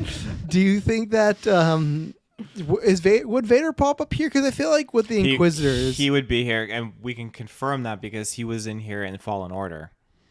okay, I did not remember that. So he was actually there in Fallen Order. So I know he to was give you around with some- Inquisitors, but To give you some insight, so this is the Fortress Inquisitorius. This is the underwater base we go to, Travis, if you remember in Fallen Order. I can't remember if you played it, Kirkland. I don't recall if you I haven't beat gone it. that far. it was too Oh, hard I- for him. So yeah, this is that base that Vader shows up at the end, like and like encounters you when you fight Trilla and all them. So Oh, this really? is Okay. this is that same place, and again, it's on the moon. That's really cool. One of the Mustafar moons, actually, which is pretty cool. But did he show up there because our character was there, or is he is he always chilling here? Well, his base is on Mustafar, so I imagine he's kind of commuting back and forth to check up yeah. on his employees. The Yeah. 7-Eleven on this moon is really good, so he's got a. This is the full thing, just so you guys. That's have. beautiful right there. I hope That they is actually beautiful. zoom out in the show though, and not just like I like what we're seeing so far. But yeah, I've somebody because I think we talked about them before. I'm so 50-50 on the Inquisitors because I like the concept of the Inquisitors, these dark side users, Jedi hunters, and stuff like that. I just think they break Sith canon of the whole. There can only be two because I know Taylor says this whole they're not Sith, but like. They're fucking I'm dark surprised side you're users. like defending canon here. I feel like you're always like fuck canon. He's a You're changed like, man. It's breaking canon, and I don't want to Kirkland, I'm support the always show anymore. defending the original canon. As much as I give shit for Okay. George, he laid the ground and I just feel like they just wanted in those Clone Wars and Rebel shows just to have like fucking cool ass battles, which is fine. But like Kirkland, you haven't watched Rebel stuff like that. But for you, who's a big thing in the Sith, with Sith being like, okay, it was a big deal. We have them all and killed them all off, so we Yep. just have the rule of two. To me, the Inquisitors, even though I like the idea, I think in this era, that's what I've never really liked about them because to me, it kind of breaks that. It's like, oh yeah, there's only two, but then there's like 5 others that are, dark side users and kind of Sith-like. Like to me, it's fudging the numbers, in my opinion. That's fair. It's definitely a good argument, and I feel like we could just go on for hours on like what the right way to tackle that. But like, This is gonna be the longest cast ever. We're 42 seconds in the trailer and we're an hour into this podcast. I think I just Uh-oh. And Taylor Like has me- his hand up. Fuck. me leaning into that category of just seeing badass cool characters. I'm all for the Inquisitors, and they look cool. I think I would be leaning in the camp that they're not actually like a Sith or like a Sith But why? warrior or something like that. Stormtroopers aren't Sith warriors, even though But they're like, not using. They're not tapping in the Here- dark side of the Force. They're not using red kyber crystals. Here's an you know. example Good counter, for you. good Here's counter. an example for you. So, any city jurisdiction has a limit and Uh-oh. maximum amount of police This officers. is how you're gonna right? give your Yeah. son the So- same last name when you abandon him. So again, every city and jurisdiction has an amount of police officers. If they want to bring in new ones, This is then it not the depends. same. Hear This me is out. not the s- I know, You have this to is let not me the finish. You have same. to let me finish. Now, let's say this town's jurisdiction has to have 2 police officers. We'll mute him for you, now, Taylor. there you go. It has to have a maximum of 2 police officers, and until one is alleviated from that position, then they can bring in another one to replace it, right? Now, you can have a plethora amount of security guards. They uphold the same ideals and stand for the same things, but they're not as, adept or like up there in terms of like what their resources are and what they're capable of, but they uphold the same values and they fight for the same cause. And you can have as many of those as you want. You can put them all over to do, patrol and cover the areas that the cops necessarily can't or don't have the time to because they're busy doing more higher end things. That is my defense. But that is too literal because that's just a job position where Sith Jedi is like spiritual. It's the Force. It's stuff like that. They And had to just put how an application. That's they a had to go through the perspective. process. especially because the prequels you have that's George's perspective. Like you have like it just makes zero sense of just like the there can only be 2. The master like it just like there can only be 2. It's the same way I feel about Luke. We won't go where it's like yeah he's the one chose one. He's the one Jedi left and now there's Ahsoka that's Ezra. It's just like there's just stuff where to me it's just yeah I'm fine with them to be be there, but it's fudging the numbers. It's not that like it doesn't make any sense. It doesn't make any sense why, because what if these people just wanted to turn against them? And I don't know. It's just They could, and it did happen a little bit. Yeah, a little. I don't know. I just think it's weird from what the idea is, what the Sith is to, like, because at that point, like, they didn't have to fucking kill off a lot of these Sith people, you know, like, but. I digress. No, it's a great talking point. Honestly, I feel like I don't know my main, other than it's fun to have cool looking like dark side users, you know, just in especially live action now. Like it's not just contained to a Rebels or a Clone Wars or anything. That sounded so. It's called Clone Wars, right? Yeah. Jeez. Yeah. Clone Wars and Rebels. I think I was going Attack of the Clones, and I thought that was like the name of the show, but no, just episode 2. But anyways, I digress. Like I don't know. I feel like part of me is also thinking like the prime era of like the rule of 2 is kind of diminishing in this era. And there's not great arguments for that reasoning. It's just it doesn't hit as hard for me of like, okay, we have Palpatine, who's literally like the one Sith master that no one knows that he's around other than his apprentice, and then you have his apprentice like working in the shadows. When it gets to the point where like they literally just take over the entire galactic empire, like, okay, it's the rule of 2, but then as Travis was bringing up, like, you have the Inquisitors there. You know, like, because the dark side isn't just contained to like 2 people there. It's kind of getting. Oh yeah, you guys always say this shit to me that your guys' whole defense of the balance of the Force goes out the window once you got all these fucking people running around and stuff like that. It's just, you know. Yeah, I think I still stay true to that. And if if I'm rooting for team dark side, I'm like, you guys are fucking stretching yourself thin. You know, you got to stay true to the ways of Darth Bane. But again, I'm kind of going off here. I don't even remember what the original question was. Oh, I didn't. I think I just started talking like about turtles. Inquisitors. I'm excited to see. Hit play. Let's see some more Inquisitors. Except I will say the first shot of this guy. Pause right there. Anakin. So I think there's other shots of this guy looking good. This is not one of them, and this was the first. Like when I got this shot, I was like, man, this is looking really sci-fi channeled, like. Guy. 100%. Yeah. And I was not a fan. Luckily, the trailer goes on. I think it's just, I don't know if it's not done or if it's just a bad shot. It's a quick shot. It's not like they zoom in and like look at his eyebrows. You know, it's just, it's almost like a silhouette of a character. Like, oh my God, that guy looks bad. And he's wearing, I really like his like actual costume. It looks really cool. Fuck. But yeah, I was Why'd you hit thrown play off the first time, Taylor? I was trying to get it. I was thrown off kind of on his just his forehead, his mega mind. This is his original shit. look. So this is his Rebels look. Are you ready? First of all, Are you ready to rock? I am. It's tough because of like animation and whatnot. I will say he looks much scarier in the show. But are you ready for all the fixed memes of how they're going to take this actor and like and that's Cad that's Bane? it's unfortunate because like I understand, like you've seen the parallels in the dynamic between like those Clone Wars Rebels characters to the real life iterations, and it can't be done. The thing with this though, I would be one of those guys to critique him here because like this is his species, so I do feel like it's like it's supposed to be a little bit more narrow, but I mean it's a pass. I'm not gonna be like an ass about it or anything like that. Now go back to him. Go back to him. No. Go back. Yeah, he What just gets a planet bowling is that ball again? for a head. Utapau. Utapau. Oh, okay. Yeah, no, he looks very smooth compared to his. He must lotion a lot compared to. Yeah, that's what you get in the Empire. What I would good like lotion. We got So the I good guess- lotions. Manscaped. I guess you're Looks Manscaped, smooth. GVPOD, 20% off free shipping. Got the It shampoo, smells everything. so good too. So Oh, I man. guess Taylor, you are right though, because like I always say, oh well, it's tough because animation. But when you have that picture of those prequel guys, it is like, well, they've done it before. Like, yeah, they did it, and why can't they do it again? Is that practical or like half and half? Oh, do you that's know? pretty sure that's practical. Like Yeah. when he's talking to Obi-Wan in that scene, it looks pretty. No makeup. facts. This is just who they casted. Yeah, I was gonna say, I bet it's like a half and half. There's some touch-ups, but I will say, go back to the Rebels edition now. Do they just do this for dramatic effect, or because is he a Sith for his eyes being so yellow? Is that because he's like evil Sith? I would say that's dark side. Like you're not just born looking like He's that. definitely unstable. So that's what I'm fine with the head. I can get over the head, but I wish they gave him those eyes because I think the eyes really complete the look. Because go back to him now. Like his eyes are you can't even see his eyes. They're just dark buttholes, you know? Like you can't, you can't. So if you were to have a little That's his name, light, Darth Butthole. yeah. Yeah. If you were to have some lights in there, I think that would make the shot even better. But no, as Bub says, he looks like David Schmoshin in Dune. Yeah, he does. But yeah, they should have given him the eyes, I think, at least, you know? Brighten him up. So Kirklin, a little bit of history on him here, and Yes. I won't tell you I'm ready for notes. like his whole story because you have to watch Rebels, but He dies, spoilers.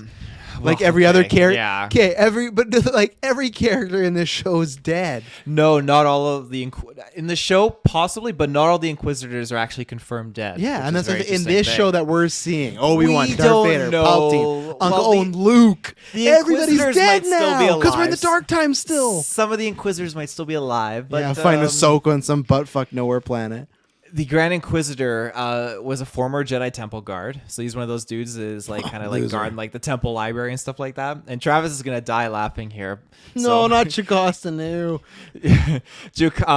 It was believed that he kind of started to turn to the dark side right before Order 66 occurred because Jocasta Nu withheld Jedi knowledge from him. Jocasta Nu would call him out for not being like worthy enough. I told you Travis is gonna die laughing here.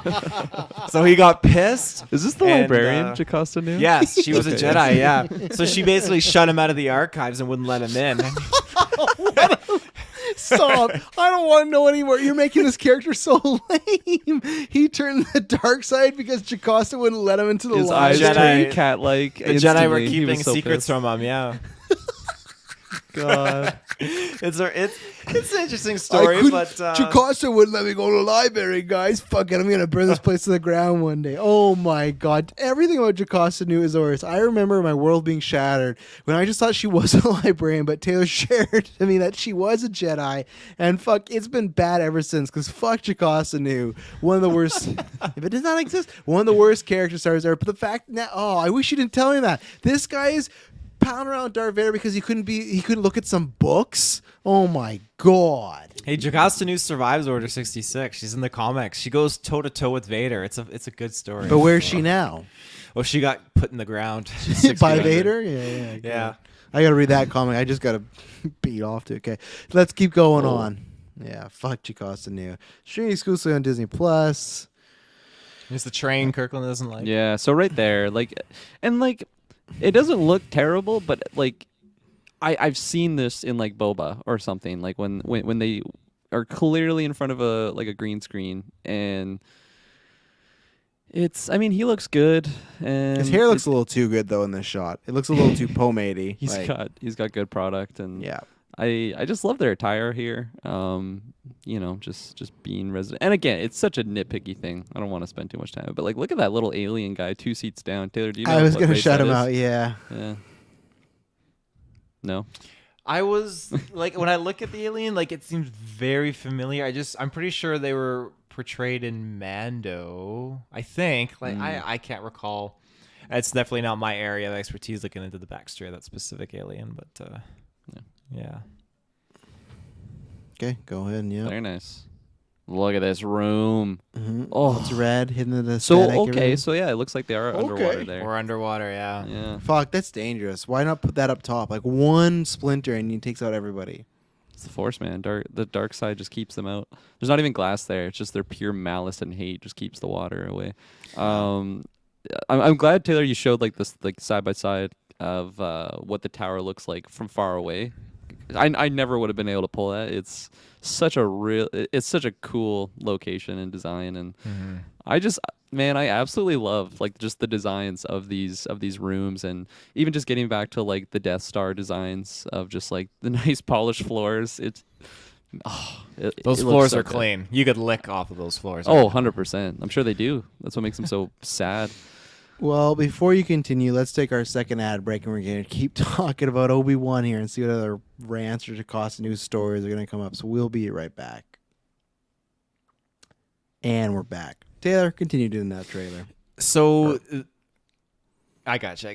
This Inquisitor here, now obviously this is confirmed that her name is Reva, or Reva, however you want to pronounce it. Is she It's- new? Reba. She is new. Yes, it's speculated. Reva. It's speculated her title is the third sister of the Inquisitors. Now this Second sister was the one from Fallen Order, right? She that like was the initial Trilla. bad. Yes, that was the initial villain. Yeah. Is she the second sister? No, this Inquisitor is it's not confirmed, but she's labeled as the third sister. This one here has not been labeled or named yet. She's also a new Inquisitor to the series. This one, however, is the fifth brother, I believe.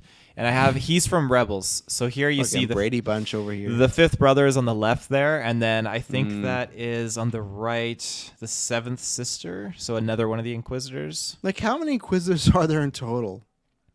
I think there it goes up to like 10 brothers and 10 sisters. Oh my god! Is that like their limit?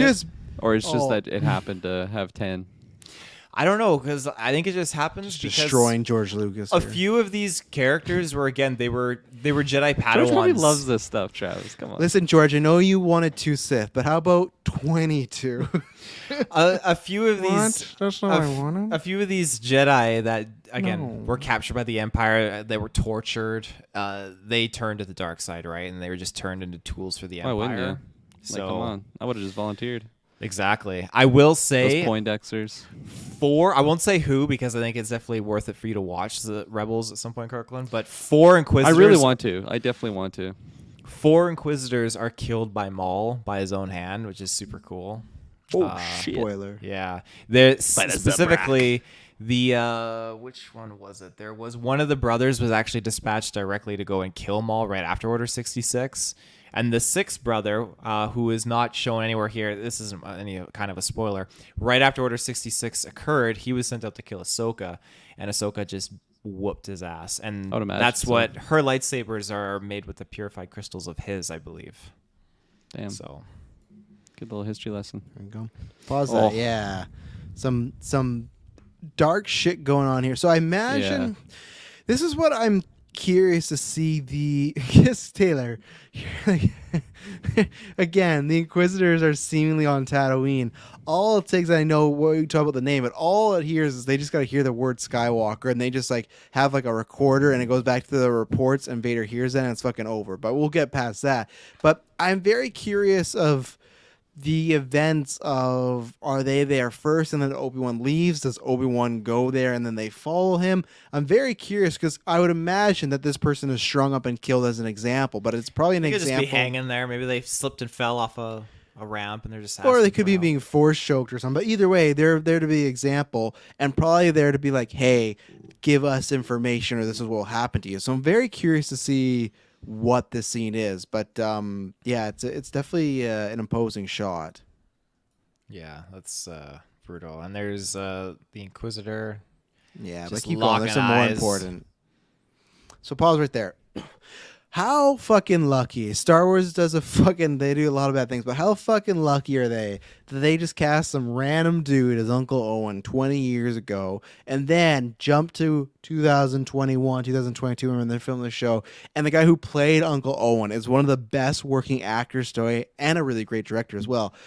Like, how fucking lucky are they that this worked out that way? That Joel Edgerton is just like so much better. And this is low key the thing I'm most excited for. What Taylor's talking about, like the conversation potentially of Uncle Owen and Obi-Wan Kenobi.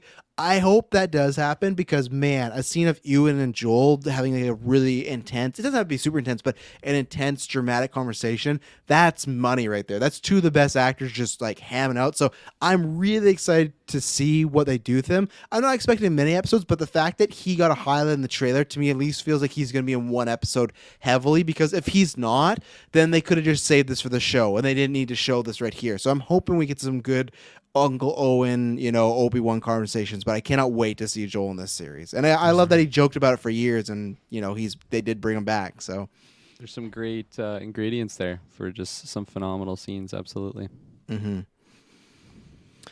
And then this is the new city, or Taylor, you have some say in the shot? Yeah, the planet Daya is what it's called. Yeah, they said it's Hong Kong inspired. That's what they said it is. So, and you can kind of tell that from the shots and whatnot. Looking very cool, looking very different, and everything. So, looking Absolutely. almost more Blade Runner-y than Star Wars. I was gonna say I was getting cyberpunk vibes from like Yeah. the neon lights and them just jumping. gonna I meet- think it's the next. Yeah, right here. We're gonna meet the Power Rangers here with their like add-ons and everything.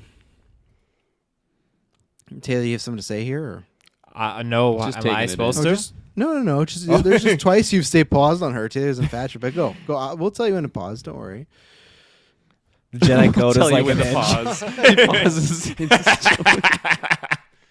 So This I is such a cool ship. So it is. So I will keep going. And I'll tell you when to pause, but I'll put this all together. No, I will. I just want to. I know. I just want to shout out. This is the actress from Game of Thrones.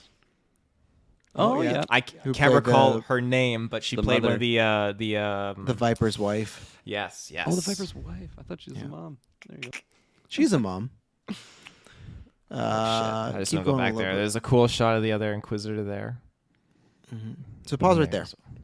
Oh, well, he missed it. The one That time guy I looks wanted like to a pause this, Jedi. So, great shot of Obi-Wan doing some classic like Attack of the Clones like detective work here, looking for some dust sticks. But what you like you paused it before, and there's even this line right here of them talking about with Jedis and catching them. You just have to use patience, and they say how the Jedi Order, the Jedi Creed, is like an itch. They can't help it. They're gonna do something, and I do like that as far as a reason for Obi-Wan going to get out there, because his whole life he's been trained to be like a guardian of the peace. He's been trained to do something to help. So this whole dialogue of why he would come out, I really enjoy that. Like, he can't resist it. He has to do it. And I like that anytime a character's like that, like a Batman, where it's like, there's no crime out there in Gotham City. Gotham City could be the best crime rate ever, but Batman's going to stand on a fucking rooftop and just wait for a signal. So I like that he's going to what I think is going to happen is that Inquisitor's going to pop down, go to Tatooine, fuck some shit up. Obi-Wan's going to see this, and that's what's going to get him the spark to be like, and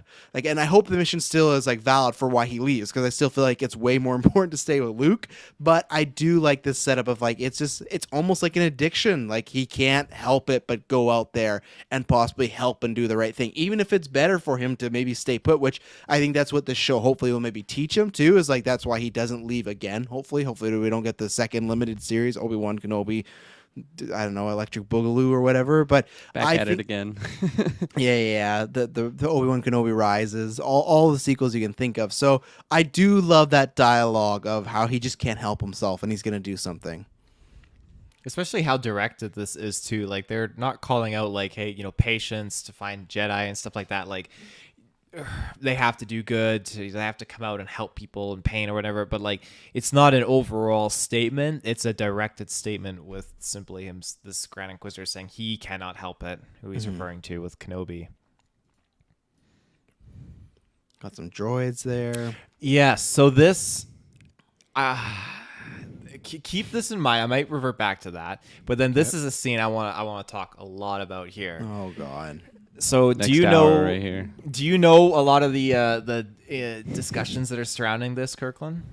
I don't even know what you're asking. So Did you or did you not have sexual relations with Miss Lewinsky? People are thinking and speculating that this is a clone trooper standing here, and as we all know, in the Clone Wars there was Commander Cody, and then there was Captain Rex, and people are speculating it could be either or. I'm more on the side this could be Captain Rex. So I'm asking you, Kirkland, do you think that is the ass of the Republic? Fucking Christ. Did you make that Guy. just for this? Oh, I did. he was I rehearsing did. this too, like all Thi- afternoon. This thumbnail right there, that looks like a woke whatever like sort of thing. So is this Rex that you're showing me right now? Not the Yes, ass, that is but Rex. the gentleman with It the could be two- the ass, but that's two him with the guns. blasters. Yeah. Cool design. I like it. I've never met Rex before. I only know Commander Cody.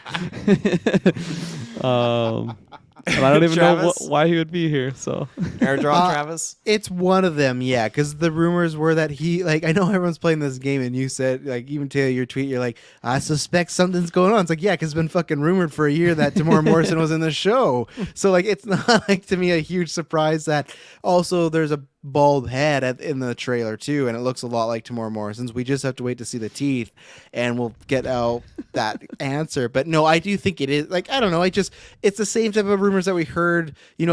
Most of the time they're keeping these secrets well, but we heard a bunch about Ahsoka right before Rosario came in, and that was true. So I believe these ones that Tamora is in the show playing another character. I don't know if it's needed. I do not connect to the clones as much as you do, so I don't really care either one way or another.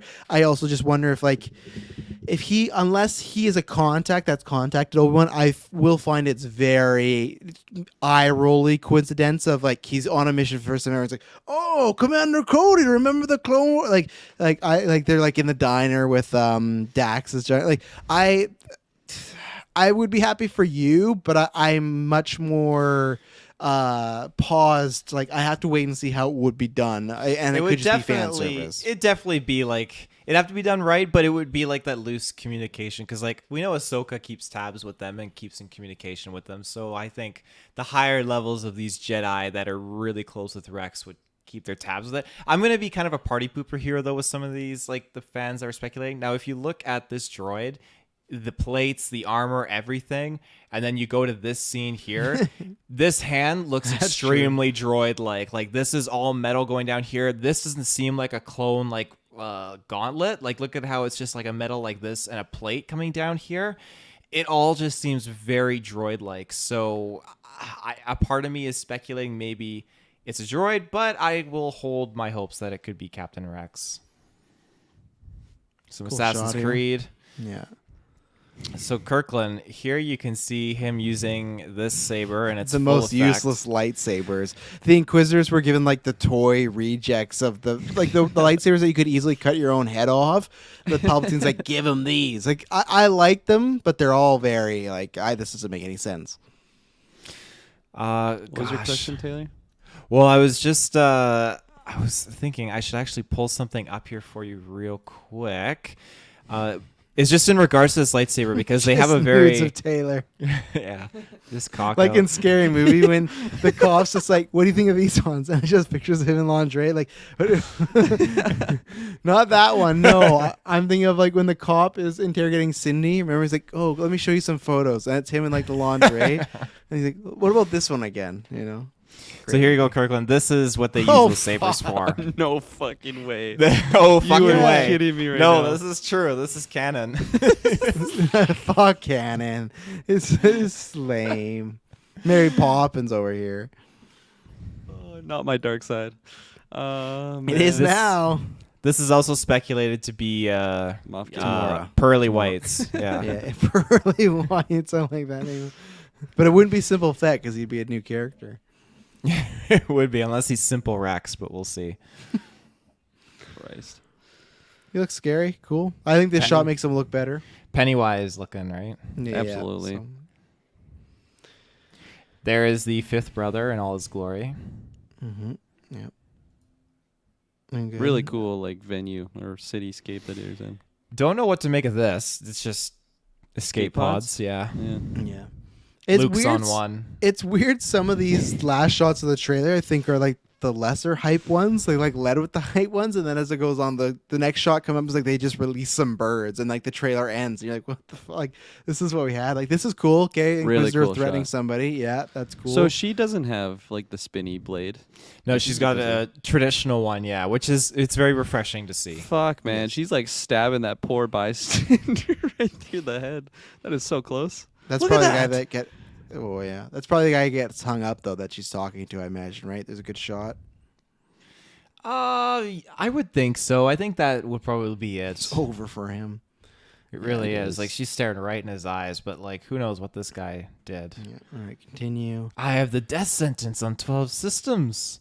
And then we got the Jedi mark there. Mm-hmm. Yeah. Very cool alley shot. Very clean alley, but very cool shot. Now I feel like this is a trick because they want you to think this is an alley, but this is clearly wooden panels somewhere else. Yeah, it's somewhere else. It's not Yeah. the same. Yeah. No. So clearly Obi-Wan is using his gun. Which makes sense. Like he can't give away his ace in the hole. As soon as he whips that saber out, then they're gonna know, okay, he's Skywalker's a Jedi. here. Yeah. Yeah, we knew he had a son. And like, I mean, yeah, he this took part, out Grievous with the blaster. there's a shot, and then these things come up, and then it cuts to the last shot of the trailer. So I found this was like a really weird. It felt like a trailer where it's like, we've only shot for 2 weeks. This is what we have. The birds But could be symbolic. It's like alien doves, I hope guess. and peace and love and. Here's the shot that Taylor should have used for the thumbnail, but that's okay. It's fine. No, Ian's looking it's great. too close. Too close. He is looking It's- fantastic. That's why he's looking great. Not him feeding the fucking camel with the simple Obi look on his face. He's looking at just like some dentures right now. What the fuck is this? Some Yeah. veneers. Boba's like, take these. And there That we makes no go. sense. We get, it's coming out May 25th with a very cool, one of my favorite transformations into the Disney Plus logo that they've probably done yet. Moon Knight jumping from Bill and Bill was cool, but that, Yeah. oh yeah, that's some good shit right I didn't even there. realize that the eye in Obi-Wan Kenobi was a saber. Look at that. Look at that right there. There you go. Gorgeous. So, Limited anything else to series. add on Obi-Wan? We talked about this for an hour and a half. I'm surprised. But anything else on Kenobi show? Obviously, we'll be doing midnight reviews for that one. That's going to be a big one. We'll be here. Yeah. I'm sure we'll get maybe one more like type of trailer, maybe teaser trailer. But I do you Do we guys see think Anakin there? that's what I was going to ask you? Yeah. Like, it's so tough because I feel like you don't want to show him because you want to save it for the show. But then it's like, we know what Darth Vader looks like. We know what everything. It's just like, it's good for the GA to They know. did that for Toby, and that was we Yeah. knew sorta he was in there. But no, that one we didn't know. No, they've literally confirmed Hayden, right? And I feel like you show a shot of Vader. I know they did with the breathing there at the end, but they show a shot of Vader. That gives the general audience, they know, okay, Darth Vader's in this show. Here we go. it's just What? like Hayden with like long episode 3 hair. It's just like don't even talk about why he doesn't look We like Vader at all. got it with Rogue Just has One, ex- so a ghost. I imagine you could see Vader. Yeah, my whole thing is I wonder because lots of people feel like this is going to happen. I would be happy for them if they do a flashback to Clone Wars where they're wearing like their Clone Wars garb and they're like de-aged and whatnot. They would definitely hide that, I think. But yeah, it's interesting. I can't wait. I could see it like ending with, I don't know, maybe do something where like you don't actually see him, but it's like, They just did you know. that. no, they didn't. Come on. Yeah, they literally just that was the That's how end the of the trailer trailer. ended. That's how I'm guessing this trailer is gonna end when I get there when I watch it. Fuck, you didn't watch. This is the first time you watched it. Oh, look at that, looking good. I watched it for an hour, so there you go. Oh, there you go, ladies and gentlemen. We'll be talking about this in a couple months. Apparently, what we won't be. Oh, sorry. Anything else in Star Wars? Read the comics, The canon doesn't matter. the Darth yeah. Vader comics. Yeah, how many fingers am I holding up here, Kirkland? It looks like Yeah. Thumbs don't 9. count. 10. Yeah. Just like thumbs don't count. What the fuck? So we'll be talking about Obi-Wan in a couple months, but what we won't be talking about in a couple months is a few DC movies. So we had a massive slate shift of stuff. I don't know exactly, and we're not going to speculate too much because it could be a number of things. We're not in these rooms. We're not like, there's so many people with theories like, oh, it's this, it's this. It's that. We have no fucking idea. It might just literally be like, hey, we need more time to finish effects and stuff like that. But to give you the rundown, so we're going to start with the like minor news. Oh, excuse me. Let's start with the minor news. So, Super Pets, which was supposed to come out in May, that got bumped to July. So, okay, not too bad. Black Adam, which was supposed to come out in July, has now been bumped to October. Now, here's where the bad, potentially very bad news gets in. Well, it is very bad news in my opinion. You have Aquaman and Flash have now moved to next year. Flash was originally November this year. It is not coming out till June next year. And Aquaman, which was supposed to come out in December, is not coming out till March. And now, in space of that, they have bumped up Shazam from next year to this year, December. It's taken Aquaman's slot. And the other thing that might be up in the air is with Batgirl, the rumor is it was supposed to come out December, but the rumor is that follows the Flash. We've seen the set photos of Michael Keaton and J.K. Simmons scoring together, right? So clearly they have to go back and explain, oh, this is new continuity in the new world, how they know each other.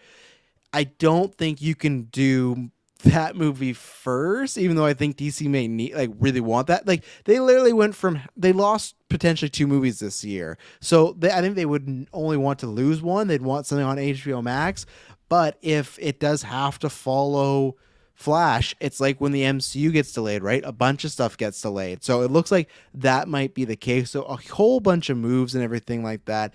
Taylor Field, what are your thoughts on this? So obviously, again, we don't have much information. Nothing was really cited. Just they put out a bunch of stuff. They put out that the Penguin show's officially been ordered as a series and stuff like that.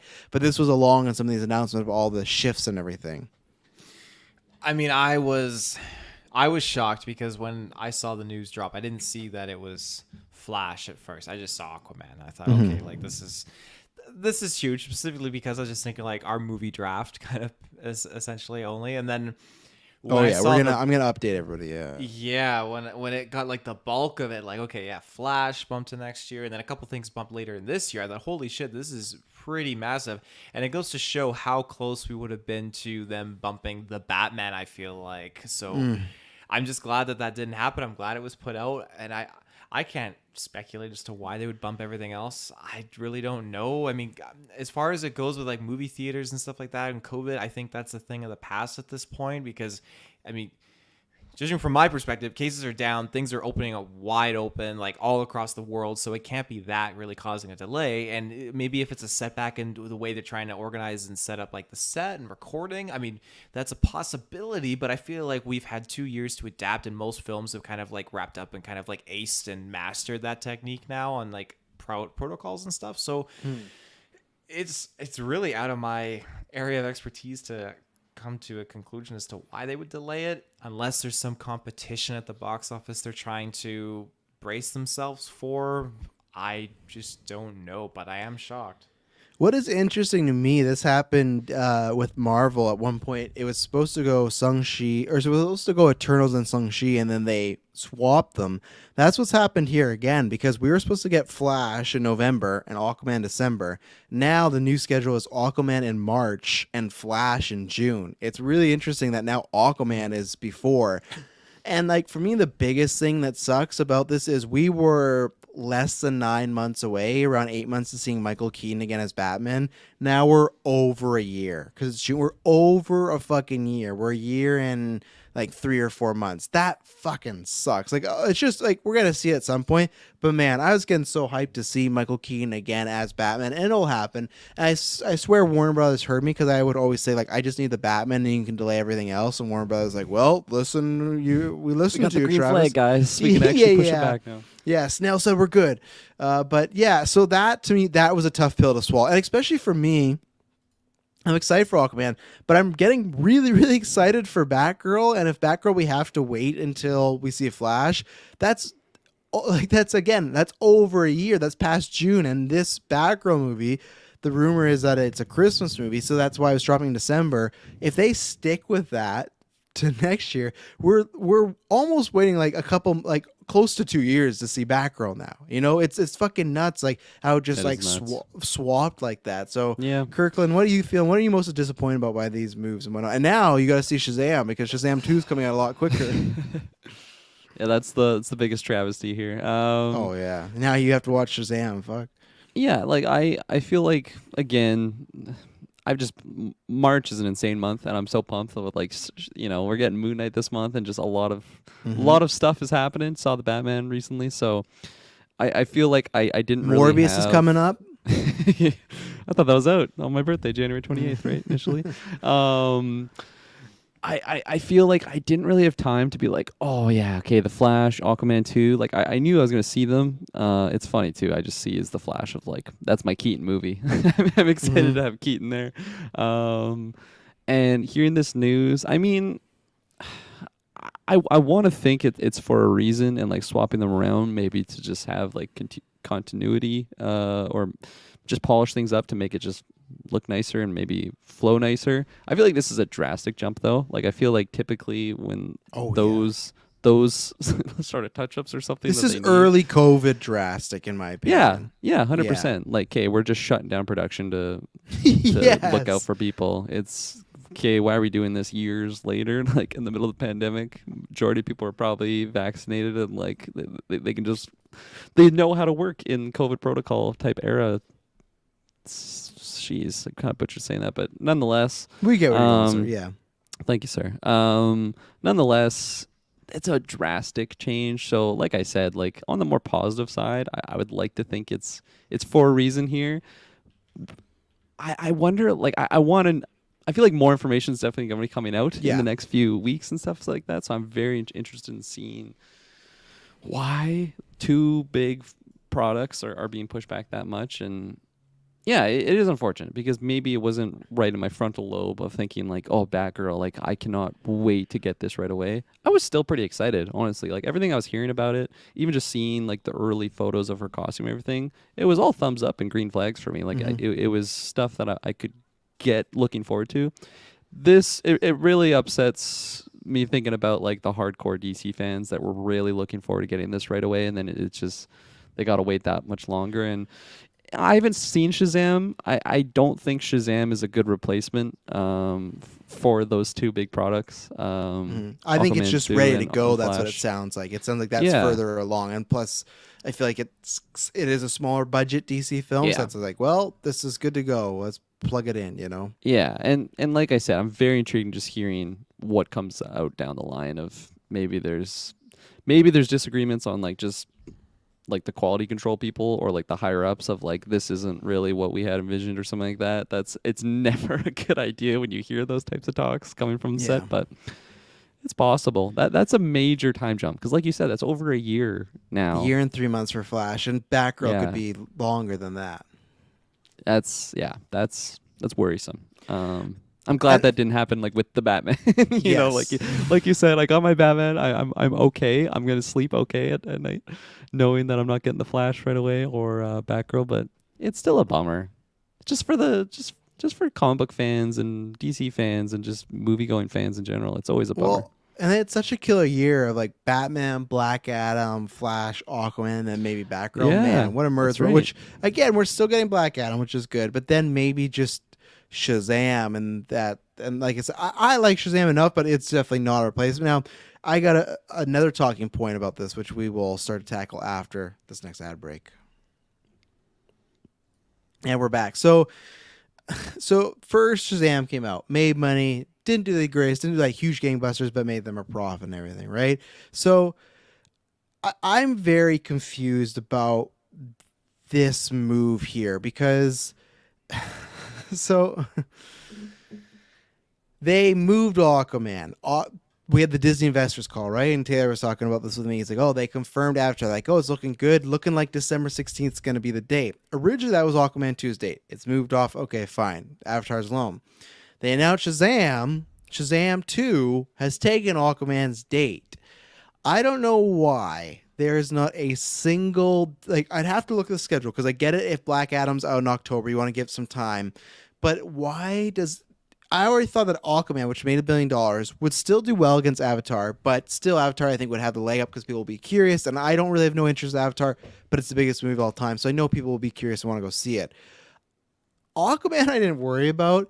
I feel like you put Shazam 2 the same day as Avatar, man, that's a fucking tall task for Shazam to, like, stand out at all. Like, that...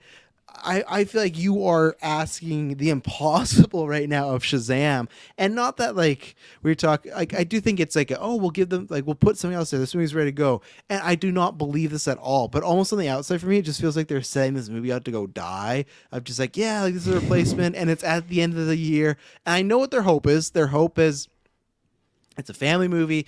There's stats of lots of people go see movies during Christmas, stuff like that. Look at No Way Home, obviously a big movie, but still, people are together with families. They want to go see stuff.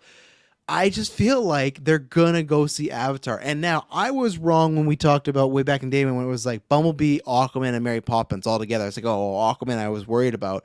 But that was the king of that. It made $1 billion. Great. And Mary Poppins kind of ate shit. I think it did all right, but still not as big as I thought it was going to be. I know maybe I'm wrong again. I don't see the scenario where Shazam is ousting Avatar as like, I just don't. I don't get the move. I don't know why putting it there. I guess they want probably something in December in general, but just put it in fucking January then. Put it like I don't know. I think December or I think the same day as Avatar is a death knell, and especially because the first Shazam it was sandwiched in between Captain Marvel and Endgame, so that was I think another reason why it had some troubles at the box office. But Kirkland, obviously you haven't seen Shazam, but Shazam 2 same day as Avatar. How you feeling about that? It's a bold move, Cotton. Let's see if it works out for them, right?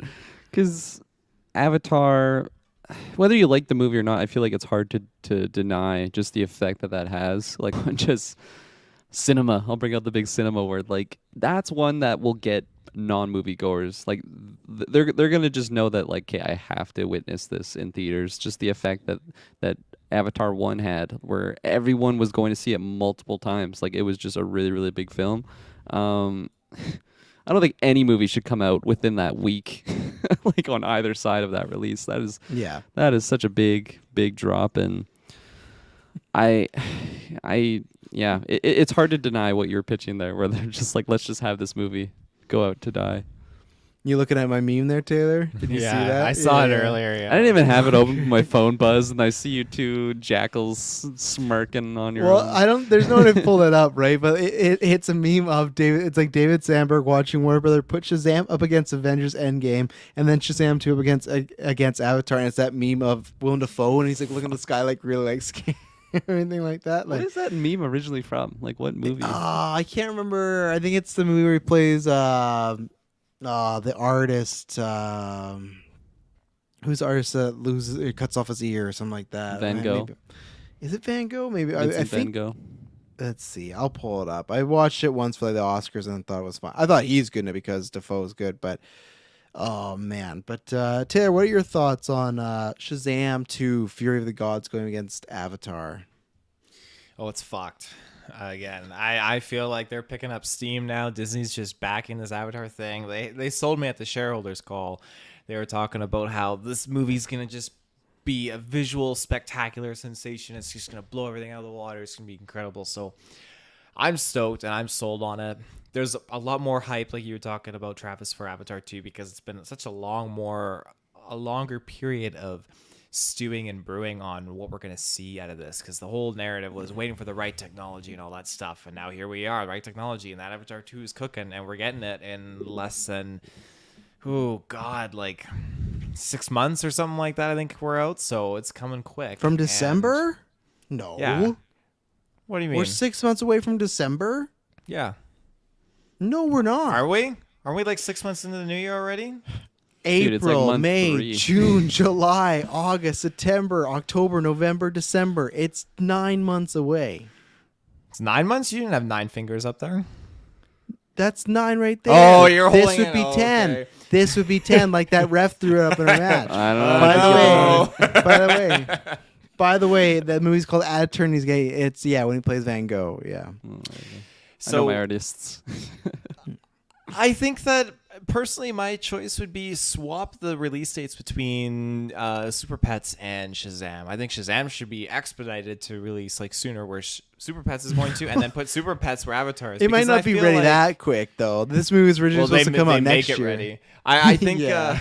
I think that Super Pets, like a more of a kids movie, would do so much better squaring off against Avatar, because when you have just two of these big live action franchises squaring off, you're going to create that dynamic and that rift. Whereas like, if people go to the theater, they're like, okay, well, I don't feel like if I only have $11, like I have to pick one. Like, I can go see it, Avatar, I want to see. And then, and like next paycheck, I'll take the kids. I'm in no rush to see Super Pets, but I will go see it in theaters and take the kids for their benefit. So I want to go to the theater where you're seeing these movies for $11. Cheap Tuesdays. Yeah. What was the original date on that Shazam? Next year, like you said? Yeah, I thought it was like in the springtime of next year, but they had rumored test screened it about a month ago. Do you think? So it sounds like it's good. Do you think they're trying to keep that and Black Adam close because it deals with similar? No, okay. I don't. I'm I trying think to the defend Rock. it. I don't. Oh no. know. You could be right. There might be some. There might be some end credit time. I just think The Rock wants to do his own thing as much as like The Rock's talked more about fighting Superman than fucking Shazam. You know, like I Fucking Shazam. I want to see that movie. Come on, Billy.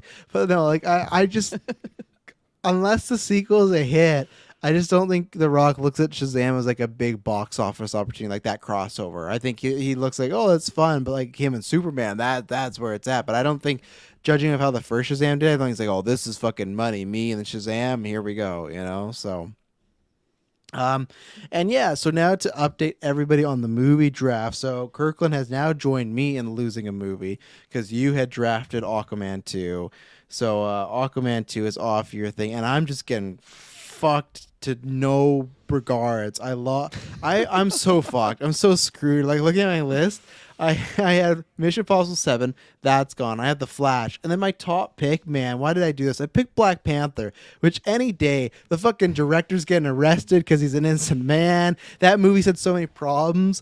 I don't know why I picked that movie because it's gonna get delayed, and I'm so fucked. Like at least I got Doctor Strange, but man, I'm just done for.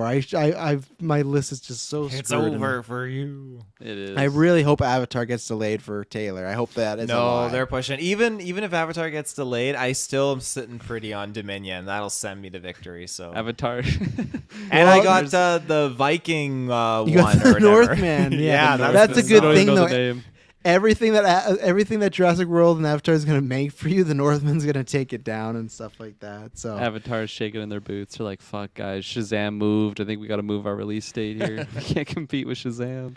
yeah, I guess I'll do these ties later on, but I guess you already had Uncharted come out. Taylor, you got Jackass Forever, Creed that could get delayed. You got Sonic 2 coming out. Kirkland had the Batman come out, so that's good. You almost lost Black Adam there. It's not over yet. You never know. So. I still like that you got Puss in Boots Last Wish, but I'm confident on that release. That ain't we're getting a delayed. trailer next week actually. So there you go. So well, and I Hopefully have they break Super down Pet. Oh, Equally absolutely. as long as the Obi-Wan trailer. Longer. I got DC Super Pet, so I hope that sticks. Next movie we got coming out was Morbius, and I got that one. So fingers crossed, Jared Leto. Don't fail me now, Mr. Leto. All right, let's see what do we got here. Just a few little pieces of news. Apparently, Florence Pugh is going to be. Well, she's being rumored for Dune. I think it's Princess Alana or Alara. I don't know. I'm talking my ass because I don't know Dune that much, but she's gonna be playing some sort of princess in some sort of village, and apparently this is a part of a love triangle as well between Zendaya, Timothée Chalamet, and whoever gets this role. She was rumored for this role a few weeks ago, along with like Anna Taylor-Joy and I think someone else, and then it's becoming more and more heavy. That I think it was maybe Deadline that reported or someone bigger where it looks like it's happening. So. Obviously, you know, I'm a hashtag Pew boy. I'll throw it to the other Pew boy, Kern Petzer. What do you think about? Obviously, Yeah. you're probably in the same boat as me as you don't know much about the character, but you know, Denis adding her to Dune 2 or Part 2, whatever, can't not be Yeah. a good thing. Yeah, I mean, apologies to all the hardcore Duners Oh, yeah. out there, but We're gonna get another 1-star. I- You call yourself a geek podcast was- and you don't know what Dune is? I was curious if this was just trying to remember because I remember when Paul was explaining that like he could seduce, you know, the daughter of the emperor or whatever. I don't Yeah. remember what it was. Just talking about doing like a power move and then just using his charm and just marrying off to like get that power. I'm curious if this is that character that they're talking about in the first movie there, but Florence Pugh and anything, just great, especially when it's such a big movie like this. I'm really pumped for her, you know, for me, the other Pugh boy with us, but and just it's gonna be phenomenal. I really liked her and Timothy and Little Women. Yes. But they're really good on screen together. Proven chemistry. 100%. So I'm really pumped to have her in there. And man, yeah, I want to get just as many big names in the Dune series. Like the first one was just such a phenomenal experience, and if they just make it bigger and bigger going forward, or maybe just at the level that first one was at, and then Yeah. maybe inches a little bit bigger. They don't have to double like the scale or anything because it was such a huge cinematic experience on the first movie, and yeah, just seeing her name attached to that, it's phenomenal because she's in the prime. She's in the prime of her career. Like she's, I don't think she can do wrong. She's absolutely killing it with everything that I've seen her in, and Hashtag Pew Boys. Does that her casting bump that first one up to a 10 out of 10 for you, Kirkland? The I'm just gonna refuse to answer at this point now. I'm gonna bring that up next gauntlet match. That's what'll get me the win. He'll be thinking about that. I'll drop my controller. Fuck you. Yeah. Taylor, what about you? Thinking of Florence Pugh possibly joining the Dune. Thank you for putting clan? on that thumbnail. That was a great thumbnail. Yeah, Someone in the she chat made was shouting an that out appearance earlier. there. Yeah, I don't really like that guy.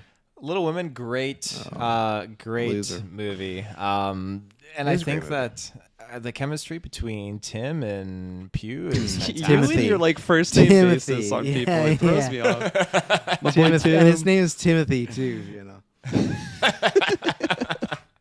'Cause I don't think he'd have the same It's like a appeal as disrespect just. thing. Tom, Yeah, you know. yeah. I don't think he'd have the same appeal if his name was Tim Chalamet. You know, there's just something about it that doesn't Tim ring Chal. off the tongue. Yeah. But yeah, I just think that they got a good chemistry. This is They where got I a good host this dynamic, podcast, and they're gonna do up good things. I think the name was like Irulna. You're gonna butcher it like I just did. It's a fucking Dune name, I can tell you that. So 100%. Yeah. it's gonna be good. It's gonna be fantastic, and I think she's great in that. Obviously, they saw her in Black Widow, and they're like, "Let's get her." I don't in think here so. And get I her don't extra think There's gonna be an season. Oppenheimer too. That Nolan film, man. Yeah. She's gonna be in these Was big she on that titles. list? I missed that. Yeah. I saw Yeah. like Drake and Josh guy was in there. Just Josh. Just yeah, Josh. Not just Drake. Josh. We were Drake's talking in about Drake. Drake's in prison. Yeah. Yeah, because he's a piece of shit. But yeah, you missed. I'm on that list too. Are you really? On Oppenheimer, yeah, I'm really excited. I can't wait. It's gonna be a great time. I'm Good leaving the for you. podcast for like the whole year. I'm still waiting one for of my call back. Yeah, I'm just one of the extras though. So, but I'll take any chance to work with Mr. Nolan I can. But yeah, no. What else am I gonna say that these two haven't? What else am I gonna say that I haven't said in the past? I've said that she is to me like it was always between her and Lupita as the best actress. I think right now I actually have Florence in that role right now as the best actress. But watch, Lupita will do something next year. I'm like, oh, it's her now. But she's in that caliber. Her working with Denis is very exciting. I know there was those rumors a few weeks ago of Pattinson being in this movie. I doubt that's gonna work out, but fuck, that would be the ultimate. You got Zendaya, Chalamet, Pattinson, and fucking Pugh in a movie together. Oh my god! And Getting Pattinson was goosebumps. rumored. Yeah, he was rumored for like one of the villain type roles. My god, like that'd be Yeah. like the other. I think it was like him, Harry Styles, and someone else, and it was like, oh, okay. I'll take Oh, him. I think it was also Barry Keoghan too. I'm not even lying. So just Oh, wow. it's kind of funny, but Is that how you say his last name? I have no fucking clue. Okay. But I feel like I've been you saying know who like I'm talking Keoghan. about. Oh yeah. Taylor the other day just said Mr. his Bones. last name in a way that I'm pretty sure is wrong, but he just committed to it so much I didn't. How did I didn't- say it? I don't believe You're you like, because I imagine him just saying Barry, no last name. No, Taylor's on a he first name basis no, with these people. right, that's true. But no, he did say. I think he just said Barry Keoghan. And how is it supposed to be? I don't know, but you We just don't were so fucking know. confident with it. I don't think it's just Keegan though, because Keegan, there's no O in that. Yeah. Well, just because there's an O doesn't The mean O it's is silent. there. Yeah, it's silent because you want to, but I don't think it's Keegan. I don't think it's Barry Keegan. I don't know. It's gonna be I mean, Kagan or something like that. But when I see it, I just think like, yeah, Keegan. Keoghan, I think. Yeah, but yeah, we'll see. I'm excited that we're hearing some casting for Dune. Hopefully, we'll get that film and that'll come out next year. And yeah, can't wait to see more Dune. You know, fucking love that movie. Go to Golden Geeks. You can go join our Patreon, vote if you think it deserves best movie of the year. We will see. And then finally, we have. I just threw this in because at one point I didn't know how long we'd be talking about the Obi-Wan trailer, but we did for quite a while. Warcraft is supposedly getting a reboot. So now this is, and I had to change it because Taylor in the YouTube notes, which I appreciate you making the StreamYards thing, but what is different is it's a reboot, it's not a remake, and they've said that it's going to be in a way where it's not against. Oh, what is this? This is how to It's pronounce. actually a video how to say Barry Keegan's name. Looking at how to What is it, pronounce Keegan? these names, as well as how to say more interesting celebrity names, including Who the confusing fuck is Irish this? names. So make sure to stay tuned to the channel. Many say Barry Keoghan. That's Keoghan? not correct. Barry Keoghan. Barry Keoghan. Barry fuck? Keoghan. Very cute. Barry Keoghan. Okay, Keoghan? Barry Well, now we Keoghan. know. There you go. That's Barry like Keoghan. with Barry Keoghan. fuck, what's her? How do you say her name? Shorsha. In that video, it was beside that as like an example. Sorcerer Ronin or whatever. Yeah, Sorcerer Ronin. I think it's Sorcerer announced with Ronin. like a. I'm not even gonna. Yeah. I'm not gonna lie. I've already forgot how to pronounce it. Barry Keoghan. Barry Keoghan. You guys are gonna have to hit me with that a call couple him times. Yeah, see, yeah. Anyway, so they're saying this movie is a soft reboot where it might have elements from that first movie, but you maybe wouldn't have to follow. Might not have lots of the same actors and everything like that. It's a movie that like made money, mostly funny enough, like made it all in China, of course. But so it was one of those that didn't really do the great in North America. They announced a sequel, but nothing came of it. So this kind of seems like there's kind of a to and from, like in the middle of it. Kirklin Patzer, I'm going to go to you first because you are going to pick up your phone and you're going to read a message from one of our patrons. Tyler Greenhall left us a message about this very topic, and he did apologize for how long it was. He's writing Holy texts fuck. like Travis Snell Tyler, over here. Jesus. But that's why I'm sending it to you, one of your best friends. You can read. What was his thoughts on the Warcraft reboot? Yeah, he's a Warcraft nerd. He'll be the first to admit it. So, should I have a sip of water? As a longtime World of Warcraft player, I think the potential for a Warcraft movie. I feel like I should have pre-read this in case there's like some just slur in there. Oh that I'm yeah, gonna oh just yeah. read. He talks about the KKA, everything. He's like, as a member of the clan, Oh, we really God, I like hope not, Warcraft. Yeah. As a long-time All World of Warcraft player, I joking. think the potential for a Warcraft movie could be great as long as they stick to their old storylines. For example, a movie about the I Burning thought you were gonna Crusade or stop. Arthas. I thought you were not Menethils. going to read the rest of it and just stop right there. So I saw anyways, some continue. KKKs in there. Yeah. For example, a movie about the Burning Crusade or Arthas Menethils. Menethils? Descent into the Lich King could have great potential. Oh. However, more recently, the Warcraft storytelling has gone downhill, in my opinion. Not even in his opinion. I've talked to many WoW nerds that are also my friends that definitely feel the same thing. But those are also their opinions, though, right? It's still And it's also all subjective Tyler. It's all. thing. Yeah, different accounts. The Blizzard development team continues to release new Warcraft expansions where the stories are not interesting and just kind of boring. Not sure how much Warcraft knowledge you guys have, but so you think this movie will be unique new story? Come on, Tyler, get your shit together here. What's going on? You guys have, but so. See, this is why I send it to you because you'd be like, "Oh, fucking Travis just can't read as usual."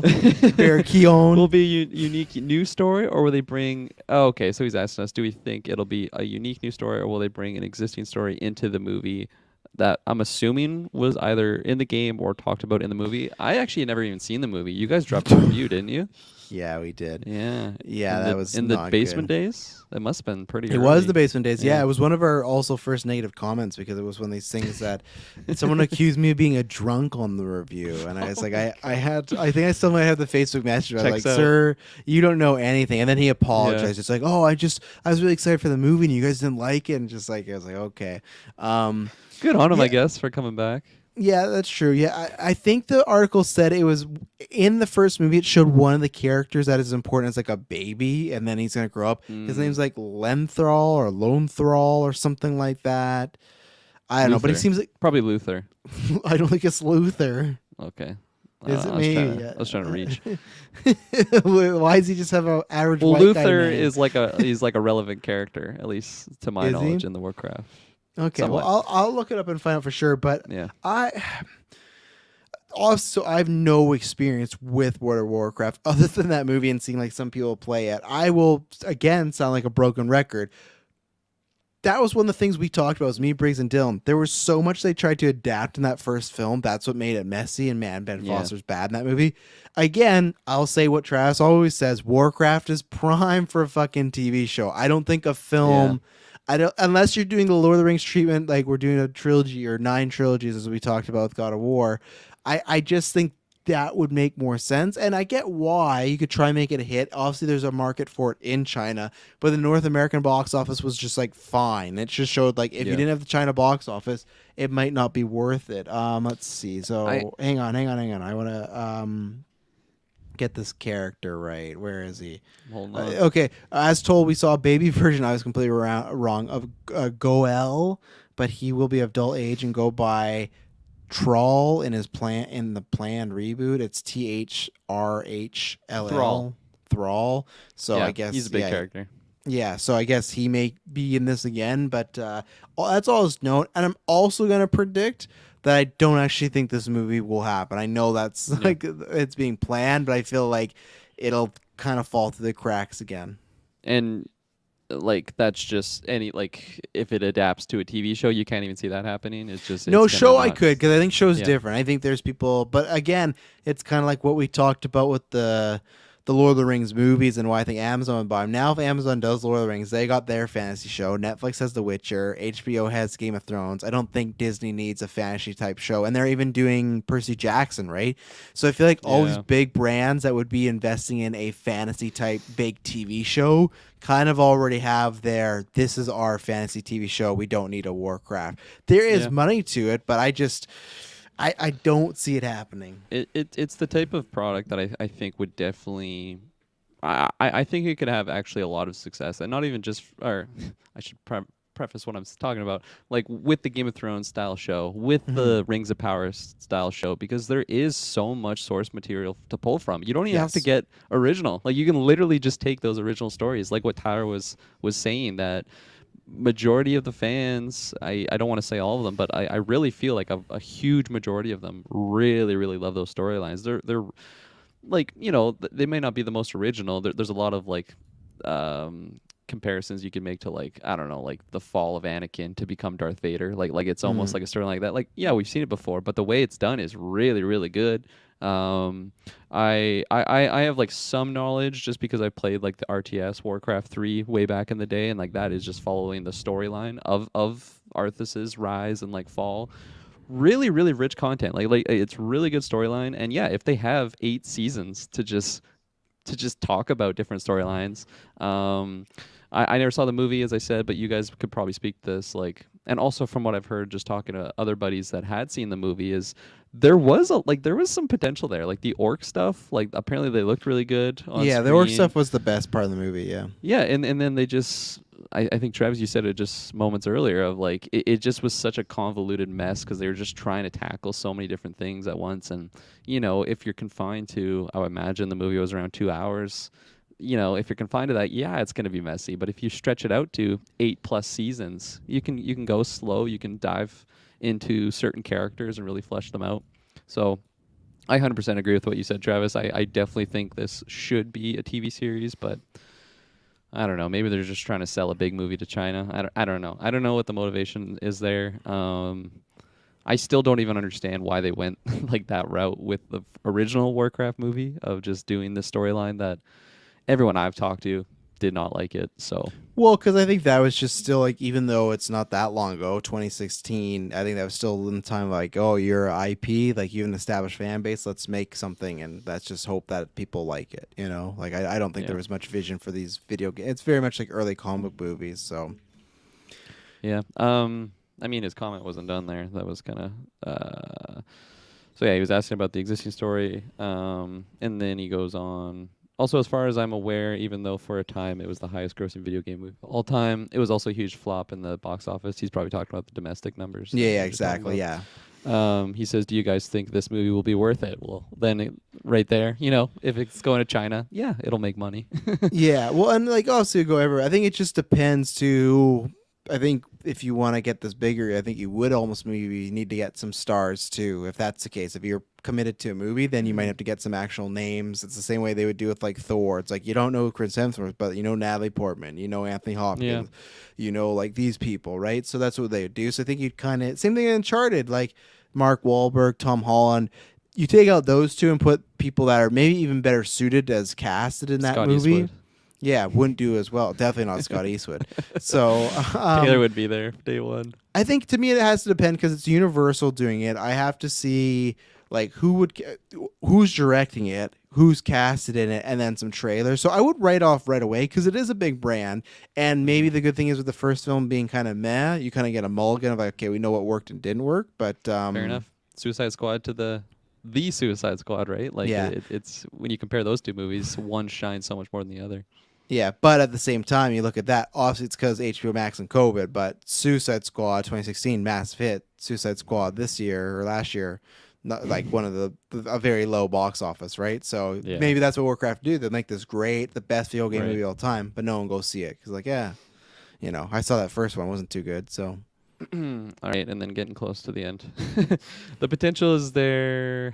So the potential for just the movie or the product in general is definitely there. However, due to the game rapidly declining and people unsubscribing and losing interest in franchise, and especially like the hardcores, Tyler was one of those hardcores. Like I think he's played it since the OGs, and he's played on and off, and he's just fine. Like being someone that was so addicted to that sort of game, I'm kind of speaking for him here, but I think he would agree. It's pretty crazy to think that like you're so attached to it and you have so much time spent on that thing, but just the way that it's going downhill, like you can't even force yourself to get on there and enjoy it anymore. And those are like the hardcores, and then if you have the general audience trying to pitch just interest in the product of Warcraft, and it's not just the product as an MMORPG, like it's literally like the world, the lore, and I think there's a lot of potential if they hit it well with a movie or a TV show. Like you can also benefit your game, because I think there's going to be a lot of people that are like, oh, I just want to dive into this world. Oh, there's an online world that I can just go adventure on living in this. Like I think it would have a good, I don't know, hand in hand positive symbiotic relationship, I guess is the word I'm looking for there. well, and I guess the two things though, like like a counter for pro and con, where I feel like Detective Pikachu, which people think were a decent movie, I did not, but most people liked it enough. That had the name Pokemon. I guess it didn't even have the name Pokemon in it. Maybe that was a mistake. But like Pikachu, popular character, did fine enough box office, didn't get a sequel. But then when you talk about something being relevant, something that does help Warcraft is you take something like Sonic, which to me was not relevant for a long time in the very mainstream, and that's a hit, and you're getting a sequel and a series. So sometimes you just never know. That's the weird thing. Like all stars can align, and something is a hit or not a hit. It's just like it might not make any sense. Blade Runner, I think, is one of the best movies last decade, but massive bomb last one. And I have my reasons, of course, but it's just like why? Why is all this stuff star power stuff? But yeah, I think it all depends on the build up and who's on behind and stuff like that. Because yeah, if Sonic's a hit, you can make anything a hit. Yeah, I also feel like a big part of it is the story that they're trying to tell. If it's something brand new that no one knows anything about, which I think that's what the last one was. I think it was kind of like a prequel to the game, like when that Uncharted thing where it's like, well, we're not adapting the game, where it's before the game, and it's like, I guess, but yeah, and like they could just take, like I said, there's so many different, like there's so many characters. It's the world of Warcraft. There's so much content there that they can just pull from and not even really have to think. Like, okay, I'm just gonna take the story. I guess you have to think in adapting it to a 2-hour movie. That's what happened with the first one, I'm not gonna think. I'm just gonna do it. That was their slogan. Pitching the movie. And yeah, like for me, I don't play World of Warcraft, but if I hear that they're going on a story on Arthas or Illidan Stormrage, just like a really well-known character in the franchise, I would be so fucking pumped to go see that movie. And I don't play World of Warcraft. I have no interest in playing it, but just knowledge of that storyline, I would be there day one. I would be so pumped to see that movie, especially with how well they made the orcs look like on screen. Like it's not like it's really shitty quality CGI. Like they actually made them look really good. I think a lot of people's issues with maybe the humans interacting with them, it looked kind of weird, but yeah. Taylor, you've been quiet. You got any excitement for? Did you ever see that first Warcraft, and two, do you have any excitement on like the soft reboot idea, or you kind of checked out? I watched the first one in theaters. As far as Warcraft goes, I played a shit ton when Miss Pandaria came out. Same. Literally, that was like the only time I played was when that came out. Exactly. That was the only time I really got into it. Was that period of time. But I went back and I dived into Cataclysm. I dived into Wrath of the Lich King, everything like that. So my favorite kind of piece of storyline was everything that involved Arthas. I thought that was 100%. like just fantastic. So if they're doing a reboot and getting into these characters, I'm not opposed to that at all. I think it definitely is better as a TV series, but like I'm biased because I think a big seller would be getting into Arthas and just his whole storyline, because it's just such an incredible tale that goes all the way back to like Warcraft 3, right? And then that stems off into World of Warcraft, and then even to like one of the latest DLCs with like Bolvar, being taken out, and it's I just don't know it's what such the a fuck that is. the character that replaces takes over. He's the new like- Lich King. Yeah, he's the new Lich King. Yeah, Oh, like okay. my lore understanding is a little wacky, but there's just several things that I've taken a liking to over others. So it'll be interesting to see what they do if it ever does get pulled out of the off the shelf and put out there into the theaters. Who knows? We'll see how On the Xbox. shelf. Yeah, we'll see how Xbox. It's not ready to supports go, that. ladies and gentlemen.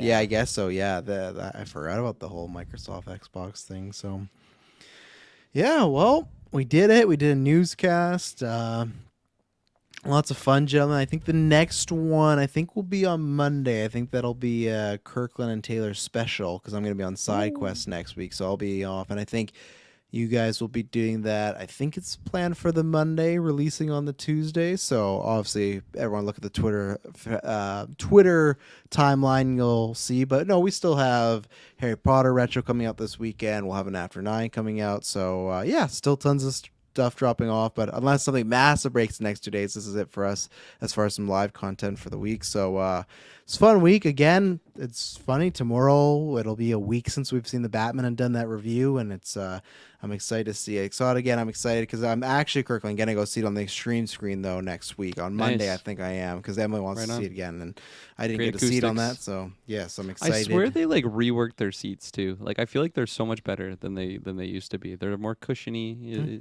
Do your little mini Good. review after you see it.